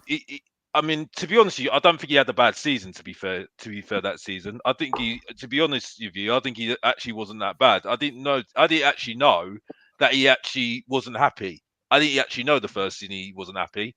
It was just only after that. But then who do we have as a coach? Pochettino, who for me could make water into wine. For me, I thought Pochettino was that good of a coach. He made one player make him look that good. You know what I mean? So for me, did you say that after his first season? Yes, I could, because I think he had some of those youngsters as well, didn't he? He brought in a lot of youngsters as well. I mean, he was crap after his first season. But Poch even made Sissoko look all right. Yeah, that's the point. I think Pochettino. I mean, like I said, James. I've made it quite clear on lots of streams for quite a while now that I didn't like Pochettino when he came in. He persuaded me the second season. He persuaded me, right? Because I wanted Frank de Boer. I wanted Frank de Boer, and look how that worked out. You know what I mean, for Crystal Palace. You know what I mean? So, like I said, I think, you have made a very good point about Son. And also, for another thing that you've argued really well about Son, well, I don't think you mentioned it, is that he had one of the seasons that he had a really bad injury still, and he still played on, and he still was a decent striker still. He still wasn't that bad, to be honest with you. Yes, he had some bad games, but he'd had some good games as well, to be honest with you. So, the only difference is right now with Son at the moment, I think he's coming to the end of his career. But the point I'm making is, you do need a season to settle in. Yes, you do. You do. But I just feel at the moment, unfortunately, you're in the cauldron of a fan base that have just had enough. It's not just that, it's the money. But it's the money as well. I want to go to a different point here, yeah? Sorry. It's something that a lot of people do bring up in the chats and that, they, well, just like you're negative, just fucking sack Ange, then whatever else. Right. I am personally not one that thinks Ange is going to work overall. I just do not think he's going to adapt. I don't think he's going to change his skills. We ain't going to have the first 10 games to cover our ass again. And I think we're actually going to slip places because I personally believe our team has got weaker as a whole. Maybe in 2 years with the younger players, it can be stronger. But at the moment, I think our whole squad, in some ways, actually looks a bit weaker. We've only actually bought one player that gets into that first 11. And for me, that's good.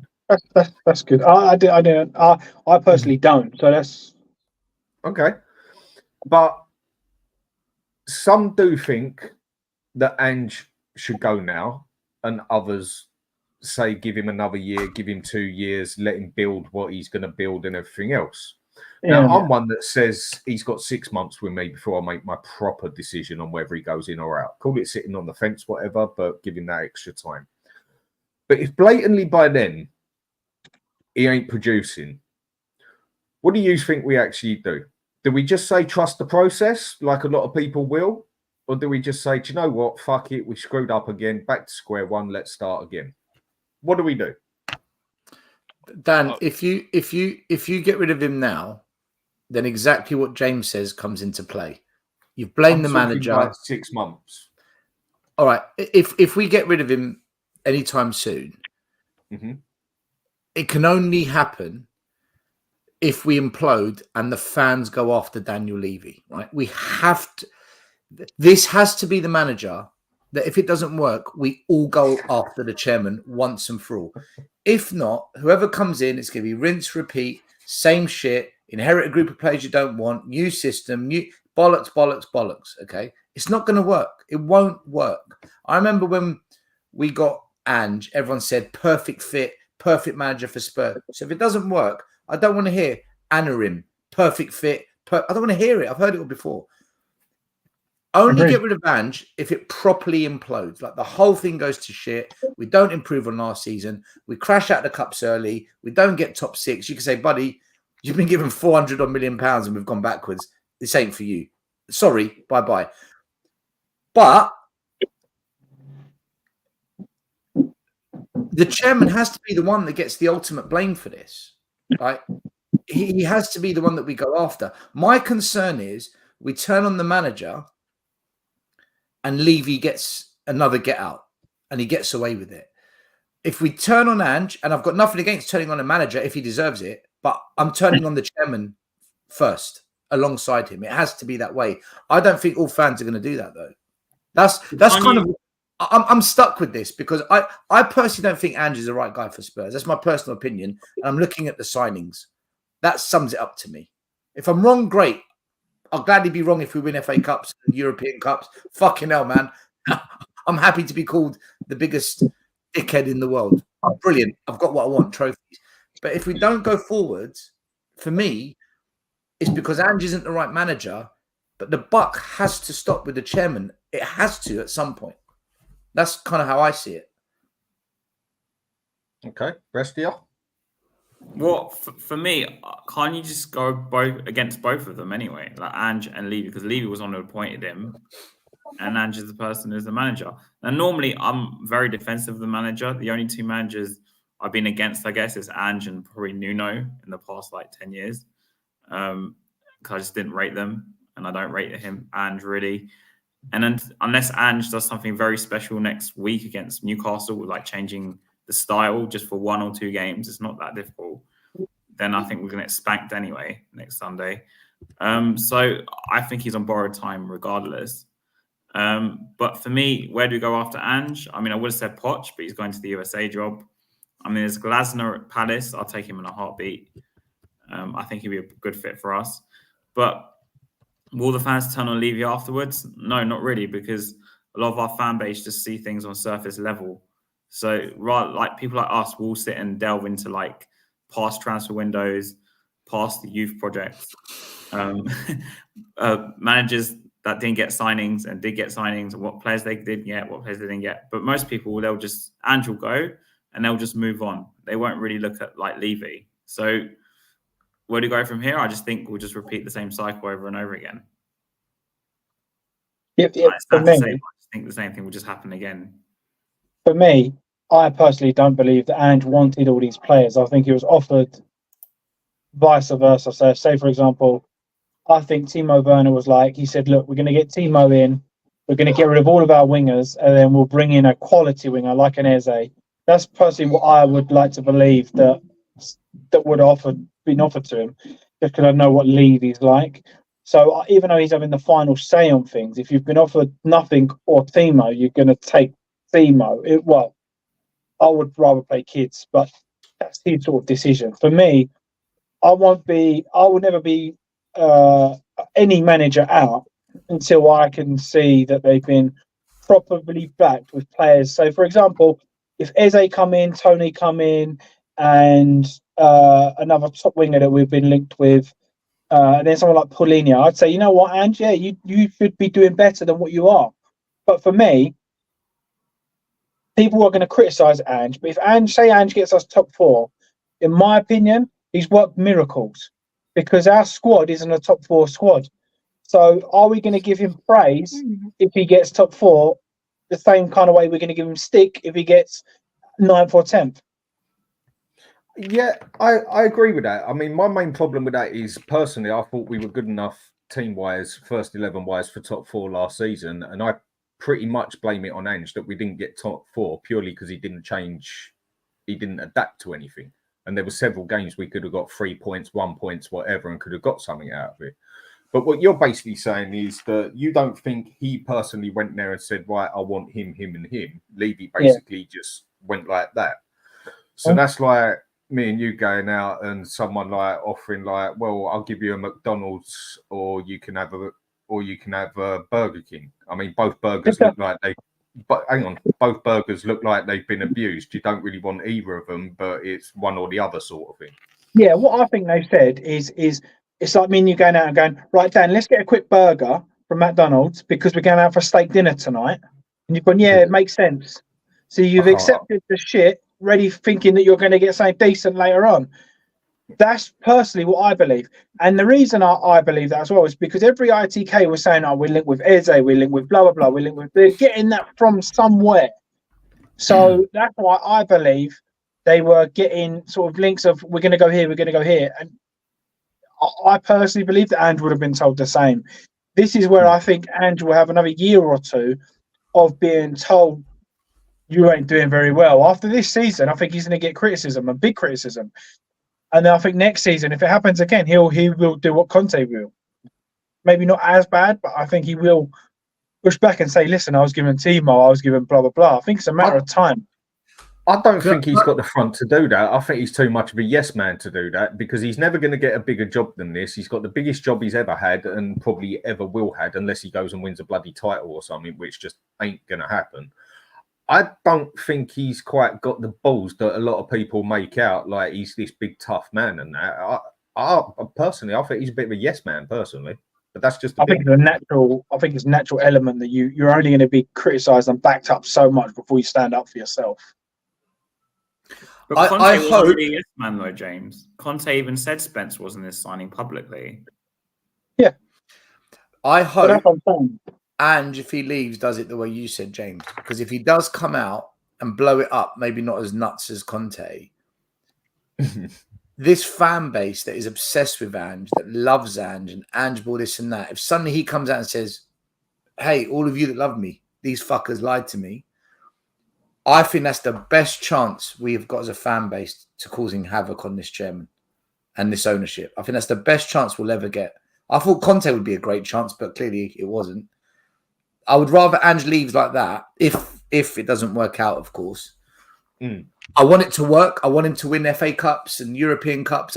I want Ange to be the one that brings back glory. But if it's not him, I hope he leaves the way James said, because I tell you what, I'll be front line, full kit, ready to go, man. I'm telling you, I'll be so up for it. Can I say what I need to say? Yeah, right. Okay, and I think everyone knows what I'm going to say anyway, but I'm going to say this as well. Okay, I know the chairman ain't going nowhere, right? So, to me, at the moment, right, I can't be this. I'm still Levy out regardless, right? Because I don't see, but I want to see what happens next. But at the same time, I'm not stupid. I ain't gonna change, and that's it. And I don't think Ange got, even though I'm Ange out. The only reason why I'm Ange out, and if you've watched my channel, Mr. Box Office TV, you understand why I'm Ange out. Is because I've been to a point now where I think Tottenham Hotspur, the board, need to show. And I think this is the only way it works with Tottenham at the moment. I think this is where we're going to move forward, is that they can understand what a project is in terms of going through the hard times. And then when you go through those hard times, if they show their nerve and stick with the plan that they have, they gain a lot more respect than what they're doing it right now. Right. And I think that's where I'm at the moment. Right. And I thought that project was with Pochettino, right? To me, if we stuck with Pochettino through the times of when he was going through hard times, I think, and then or sat Pochettino and got somebody in similar to Pochettino, right? I think I would have been more on board. But unfortunately, because of all the trouble that we've gone through, and it's been up and down, and just the mismanagement and not being clear on what we want and what we are as a club. I don't know who we are as a club. I think for me at the moment, I need to see the nerve of these owners to say we're going to stick with Ange, right? Because if you sack Ange, we're starting all over again. We're basically living on 25 years of history, aren't we, from what we've seen? Because we've never seen the club back a manager. And this is why I keep on harping on about Arsenal, because they have shown why the fans were on board with Arteta. You can see clearly there were people, and you can say whatever you want about lockdown and whatever, that might have helped him a lot. But Arsenal, with their owners, have said they've clearly shown that they've got the nerve and the bottle to say, we back our manager, regardless what you think, the fans. We back our manager, right? And if Tottenham Hotspur did that, I think there's a lot of people on this panel right now will say, you know what? At least they're keeping their nerve. At least they know exactly what they want. And that's it. And that's where I'm at the moment. Alex, that's exactly where I'm at the moment. There's problems with that. Shall I tell you why? Because Ange came out and said last season in 12 months he expects to be in the title race. If he came out and said we're doing a project, even though I don't agree with doing the project, by the way, again, I'd be more on board with him because I think this is where he's digging a hole for himself. Yeah, this is where he's chat too much shit, isn't it? This is where he's talking way too much, and this is why I say what I've said, that he's talking way too much. He needs to let Scott Munn have some of the talking. He needs to let Johan Lang do the talking sometimes. Yeah, for the club, because he's not doing himself whatsoever as well. 20 years of history proves the club won't do that. Well, this is where we're going to have our fans that are going to be divided.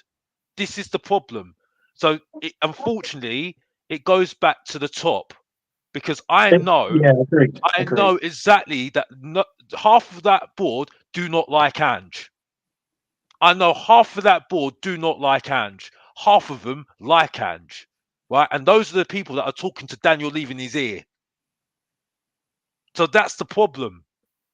And they can say whatever they want publicly until they show it and show the nerve. And again, I go back to the point.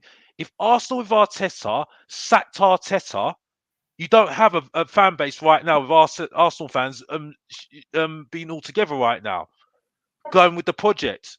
Because they stuck with Arteta, they said, they put the contract on the table and said, here's your contract, Arteta. We believe in you. And since then, every single end of the season, they say, we back Arteta. This is our man. Regardless of what's happened, we see progress.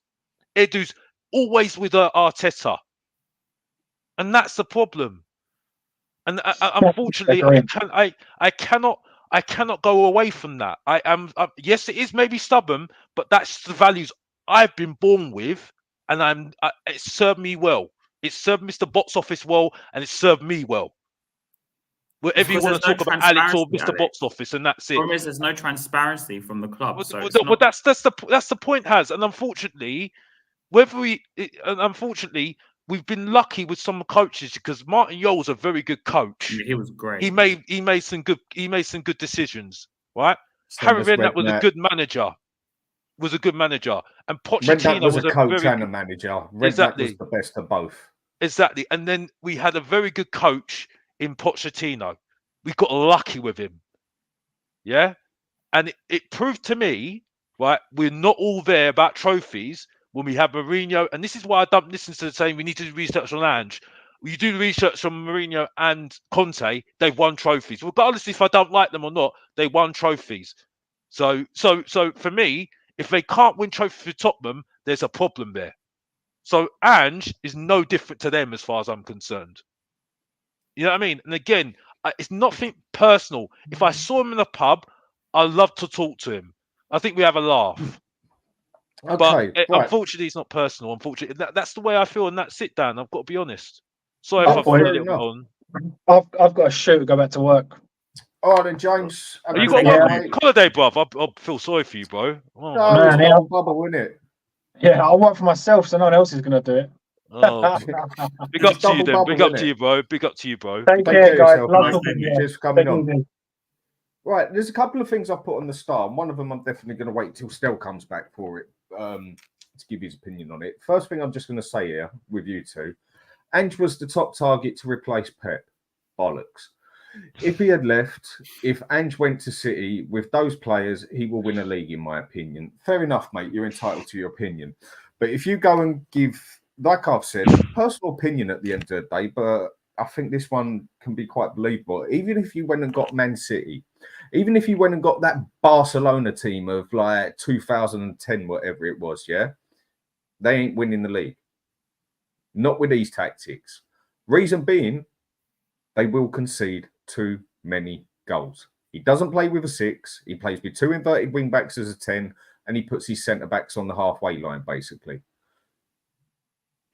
No team is going to survive with that. Not to win a big league. Yes, you can give me all the crap in the world that he won the Scottish Premier League. Yes, it's ranked lower than the fucking American League, for God's sake.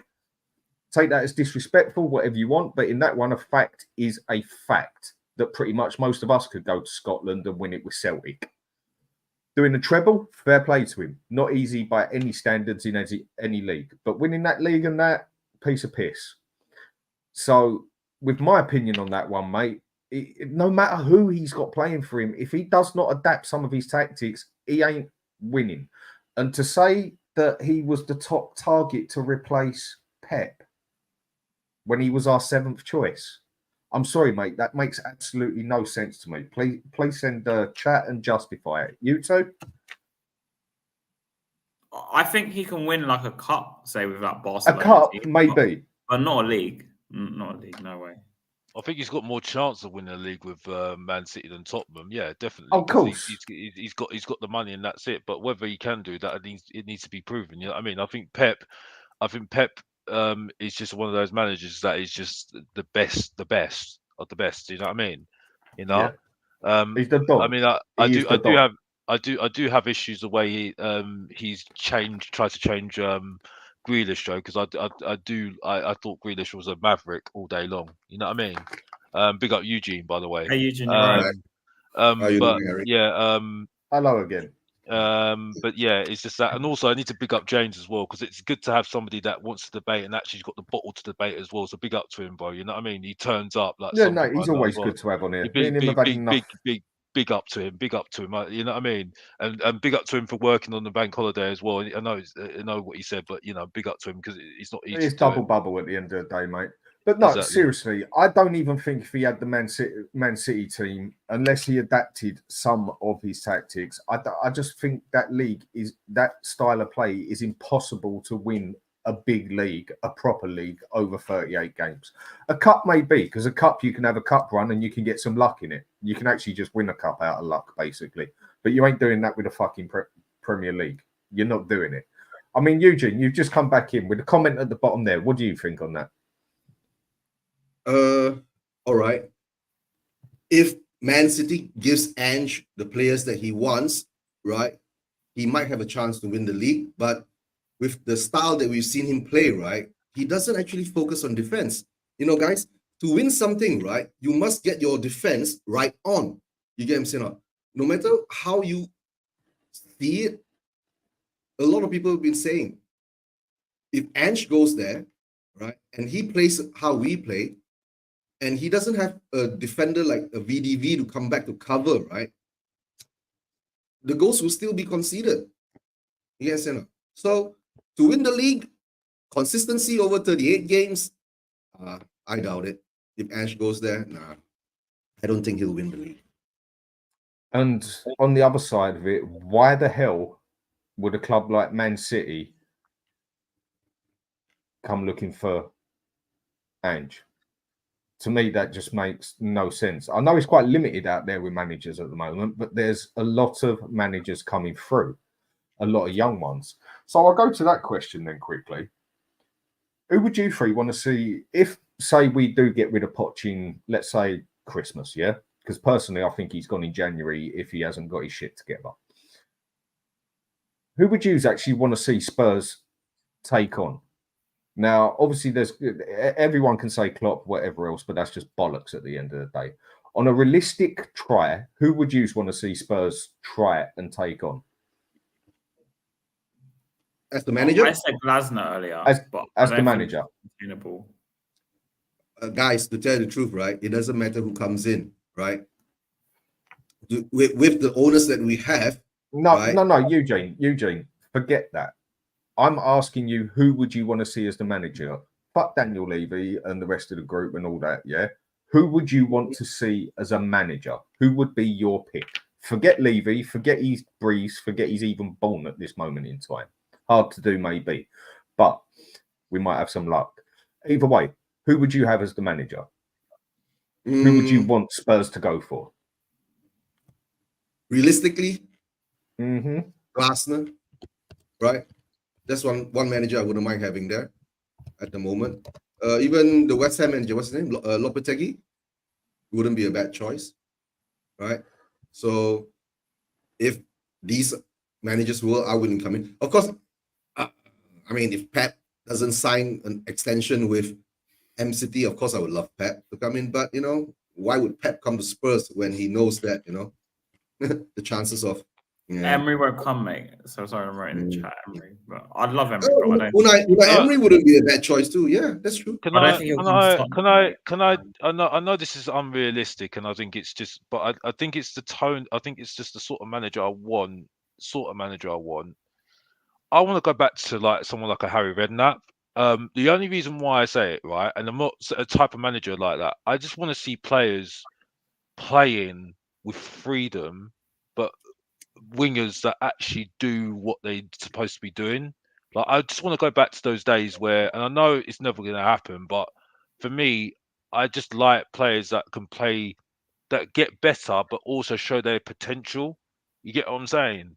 At the moment, I can't see a coach at the moment, in my eyes at the moment. Maybe I need to do more research on it, that make players better in that sense. I think Glasner might be an argument for him, but I need to see him second season and third season, and that's it, and see where he goes from there.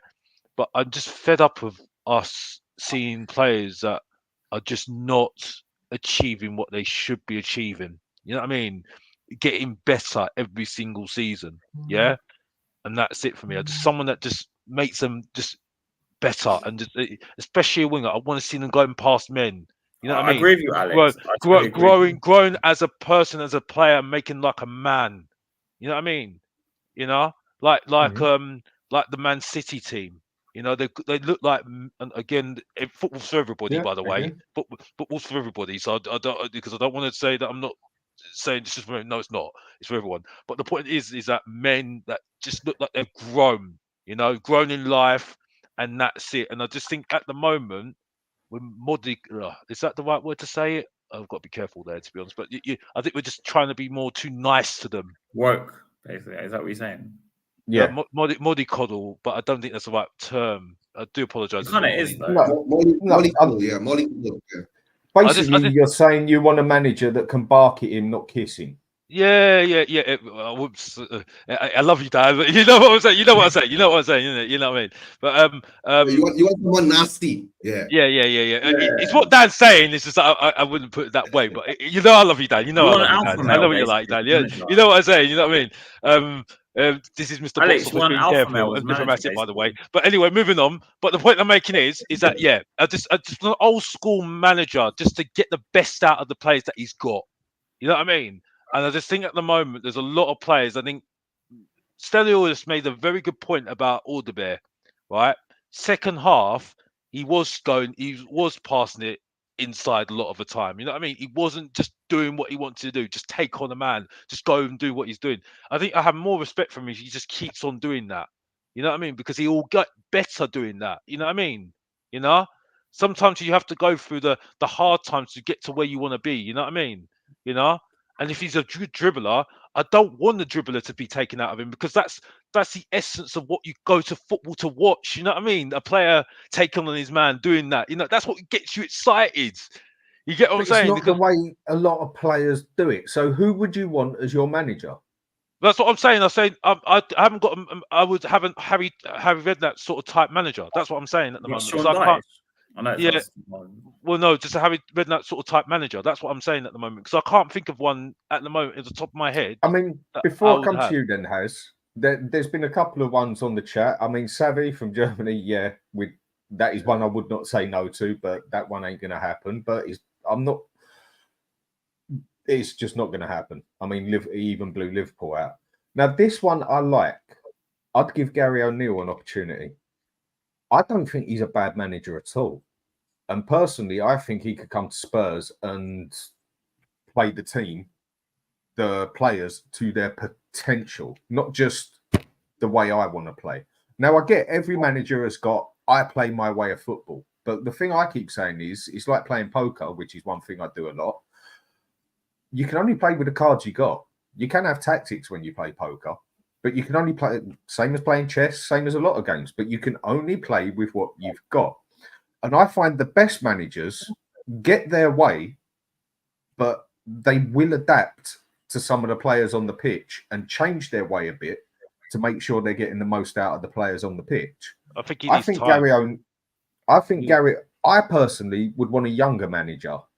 The reason I would want a younger manager is because I don't really want one anymore like Ange, like Redknapp either. I mean, Redknapp was just Redknapp. He was the boss. I have like a manager. When I say a manager like him, like a manager. I get what you're saying. 100% get what you're saying. But I would want a younger manager these days. Someone who's more adapted to the modern day game and someone who is still able to learn. Because for me, Ange, I don't think he's got the capability of learning too well. And that's down to his age. Because they do say the older you get, the harder it is to learn as such when you're set in your ways. That's just what a lot of people say. Gary O'Neill wouldn't be a bad call for me personally. Someone else has said, 101 man has said Emery. That's not going to happen, but I think he's an underrated manager. Also, Howling Mad Murdoch has said Graham Potter. I don't think that would be the most stupid call for us. The one I would definitely like to go for, and I'll come to you next, is what's his bloody name? The Sporting Lisbon manager. Amorim. That is one who I would definitely like to see go to Spurs. And I think he is one we could have a capability of getting as well. Because I think with the players we got, and he's also young, he can adapt, learn. He's the sort of one I'd want to go for. Even a Nagelsmann. I personally want to go for the younger manager, dare I say, like Arteta, that, waste of space as when he came in and that, but he has blatantly adapted to football and everything he's needed to adapt to. So, Hayes, who would you go for? And then I'll come to you still. Yeah, so my first choice is probably Glasner at Palace. I think what he did with Mateta was incredible. He's on the back of, obviously, he won the Europa League, at his previous club with Frankfurt. And I just think we need someone tactically astute, and Glasner is tactically astute. So that's who I would pick. I know Alex mentioned someone like Redknapp. The closest I think with that is probably someone like Sean Dyche. If I'm being honest, he's probably the closest you're going to get to Redknapp nowadays. But I'm more of like, I want a tactically astute manager, someone who knows what he's doing, because I just think we just lack that completely. I mean, like Jimmy, you say Gary O'Neill, we're just being silly now.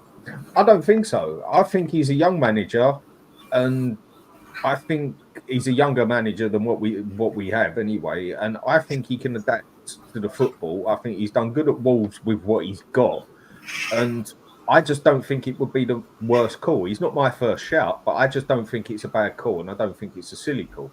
He needs time though, Dan. He needs time. He will need time. He will need time. But that's I personally think he can adapt better than Ange will. Put Stelling. Let's put Stelling.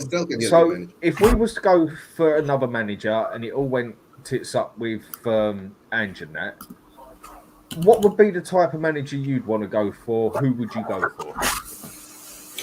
Go for a manager that's going to tell Levy to go fuck himself, because you think I'm joking, I'm serious.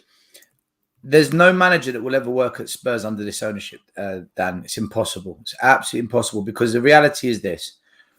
A Glasner, an Anrim, these kind of managers, and Arteta even, all these managers, as soon as you come up against the Liverpools, the Man Uniteds, the Man Cities, it comes down to which club is prepared to spend the money on proven talent. Partey, Declan Rice, Trossards, these kind of players, right? Arsenal have had to get those in at some point. Klopp, he had to get in. Is there a giant fly in someone's bedroom? No, that was just a motorbike going. Well, I say a motorbike. That was more someone going past. That's a big ass fly. Right? Even scooter. Klopp, he had to get Van Dijk and Alisson. Every club at some point has to go big. Jack Grealish, Haaland, they have to go big.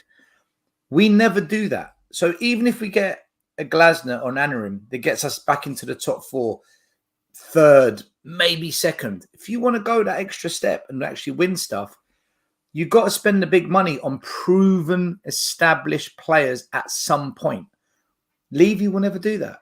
He'll never, ever go there, man. So it doesn't matter who we get in, Dan. Can we get a manager that can get us back into the top four? Yes. Can we get a manager that can get us to semi-finals? Who would you want? Who would you want? Forget Levy. It doesn't matter, does it? It doesn't matter. Yeah, but I'm just asking, who would you actually want? Ryan Mason, get the fucking club relegated, and then the fans can turn on the owner. Burn the whole thing.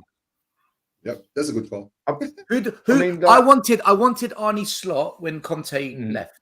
I wanted Arnie Slot. Me too. I wanted him. Yeah. Arnie Slot didn't want to come to us. And I explained why I wanted Arnie Slot. I explained what he's had to go through and what he's done to with teams against all the odds.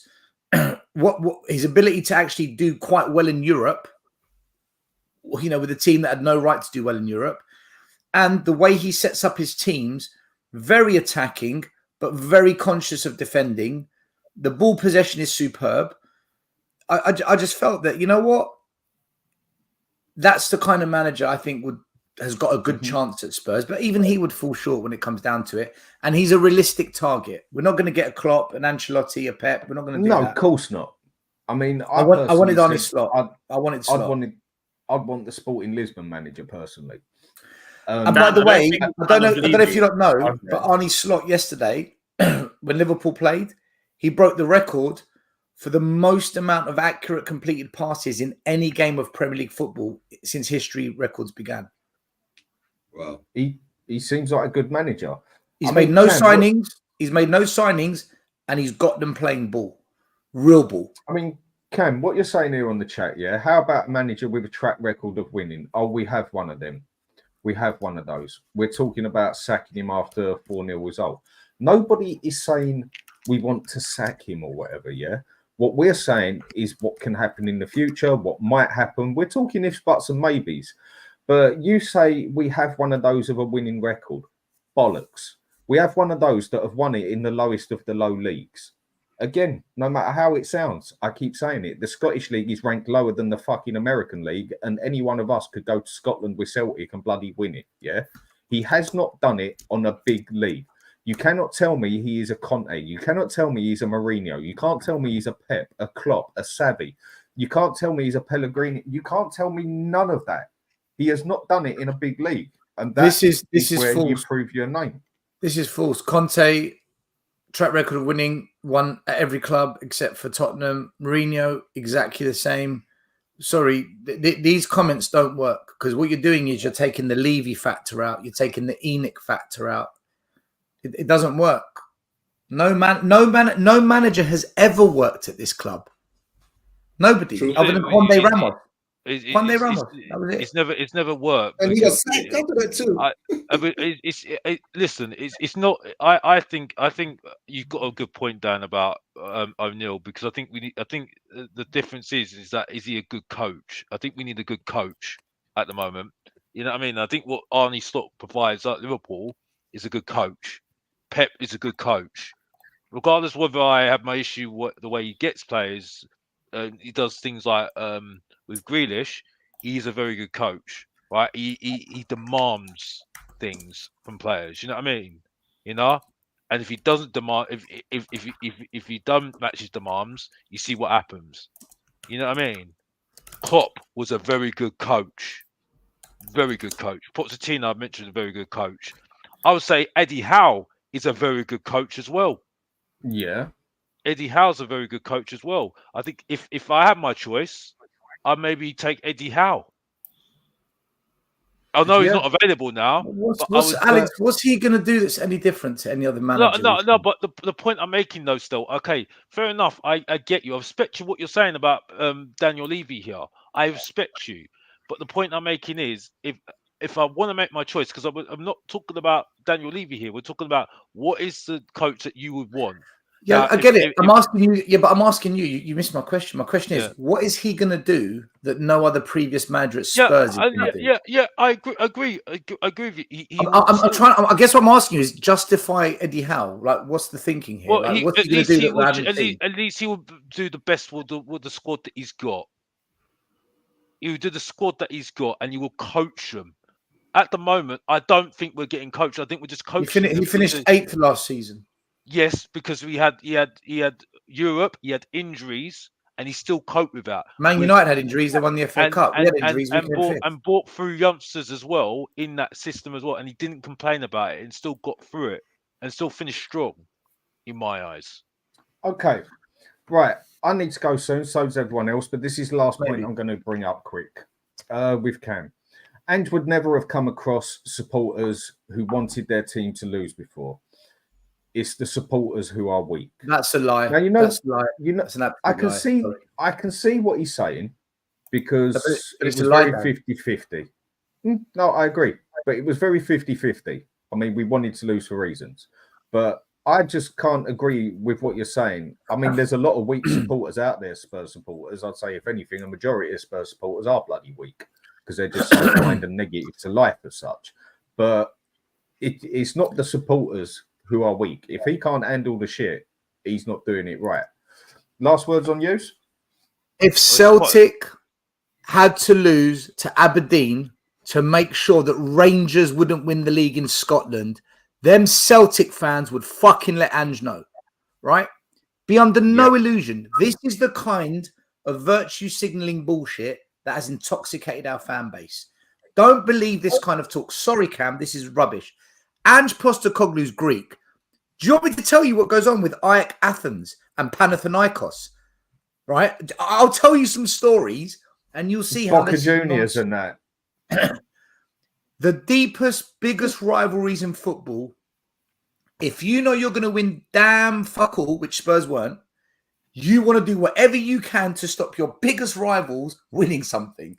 And that goes for any major rivalry in world football. And if you ran this poll with any big rivalry, 90% will back up what I say. 100%. Ange made an absolute dog's dinner out of that situation. All he had to do was keep his mouth shut, get on with the job, and nothing would have happened. And to come out of the game and say, I was anxious. I was worried what people thought. Bro, you're on £2 million a year. Do your job. Shut up. If you're anxious, what are the players going to feel then? Like, ridiculous. What is this? What are we doing here? Another thing as well, how can you say that we're weak when we've gone through what we've gone through? Like I said before, we've been building since bloody 2008 to win a trophy, and we're going to offer the trophy over to Arsenal. That's like and be happy about it. If Ange, you know what I mean? If Ange wasn't I didn't care about the match. I didn't care about the match. If Ange wasn't so bloody stubborn against Chelsea, against Arsenal, the stupid zonal marking that cost us, against Liverpool, where he played fucking Skippy at left back and got rinsed, and we knew that was going to happen, right? If he wasn't so stupid with his tactics, we wouldn't have been in that situation. We would have got top 4, and that game would have meant nothing. But what 100%. Does Ange do? He fucks it.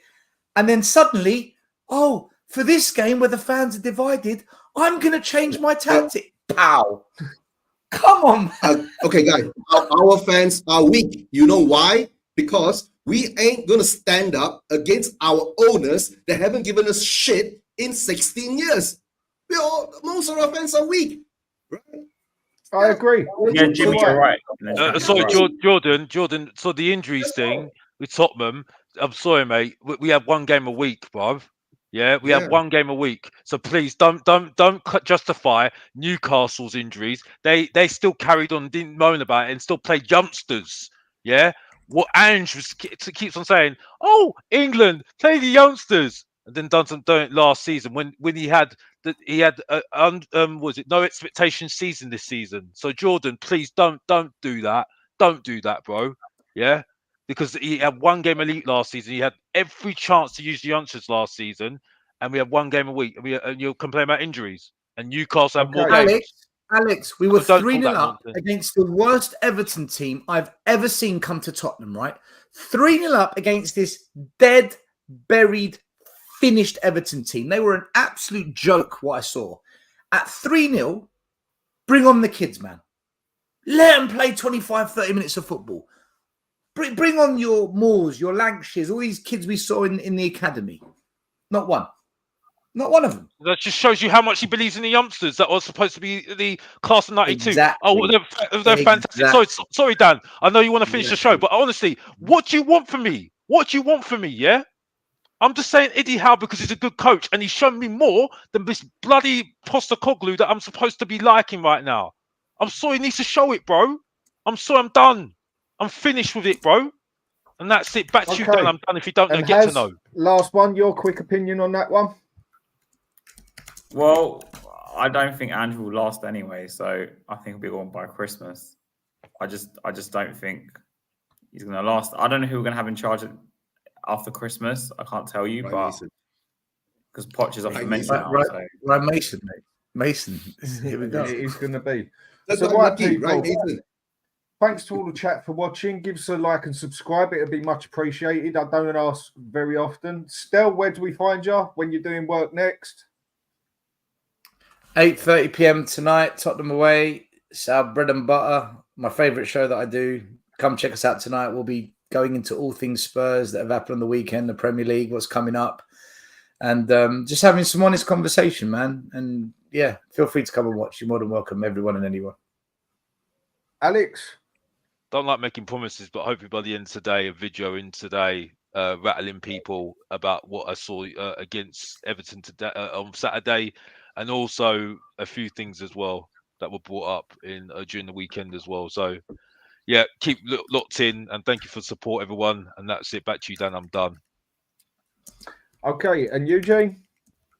First of all, don't forget subscribe to Tottenham Way, the Hotspur Hood, Hotspur TV, Mr. Alex Box Office, right? And of course, Spurs Vision TV. Most probably, I'm trying to set up a show this Wednesday with some Malaysian fans from other clubs like West Ham, Manchester United, and Arsenal. And let's see, we have a chat from there. But I'll try to set it up. Wednesday, most probably, will be around Malaysian time, 10 p.m. That will be about 3 p.m. UK time. Yeah, guys. Thanks for the support. Okay. Brilliant. Right. Thanks for everyone on the show for coming on. Much appreciated. Always good debate. I'm now going to piss off out in the back garden, have a beer and chill out. And everyone, have a good day. Thank you very much. See you later, everyone. I'm going to turn it up and then I'm going to take it down.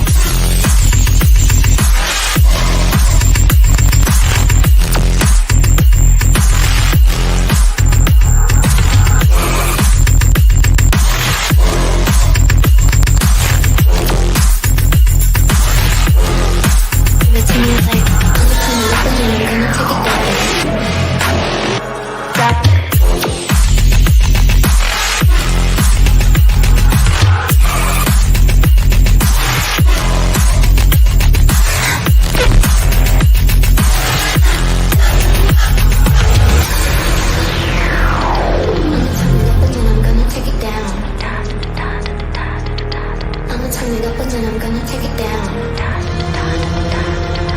I'ma turn it up and then I'm gonna take it down.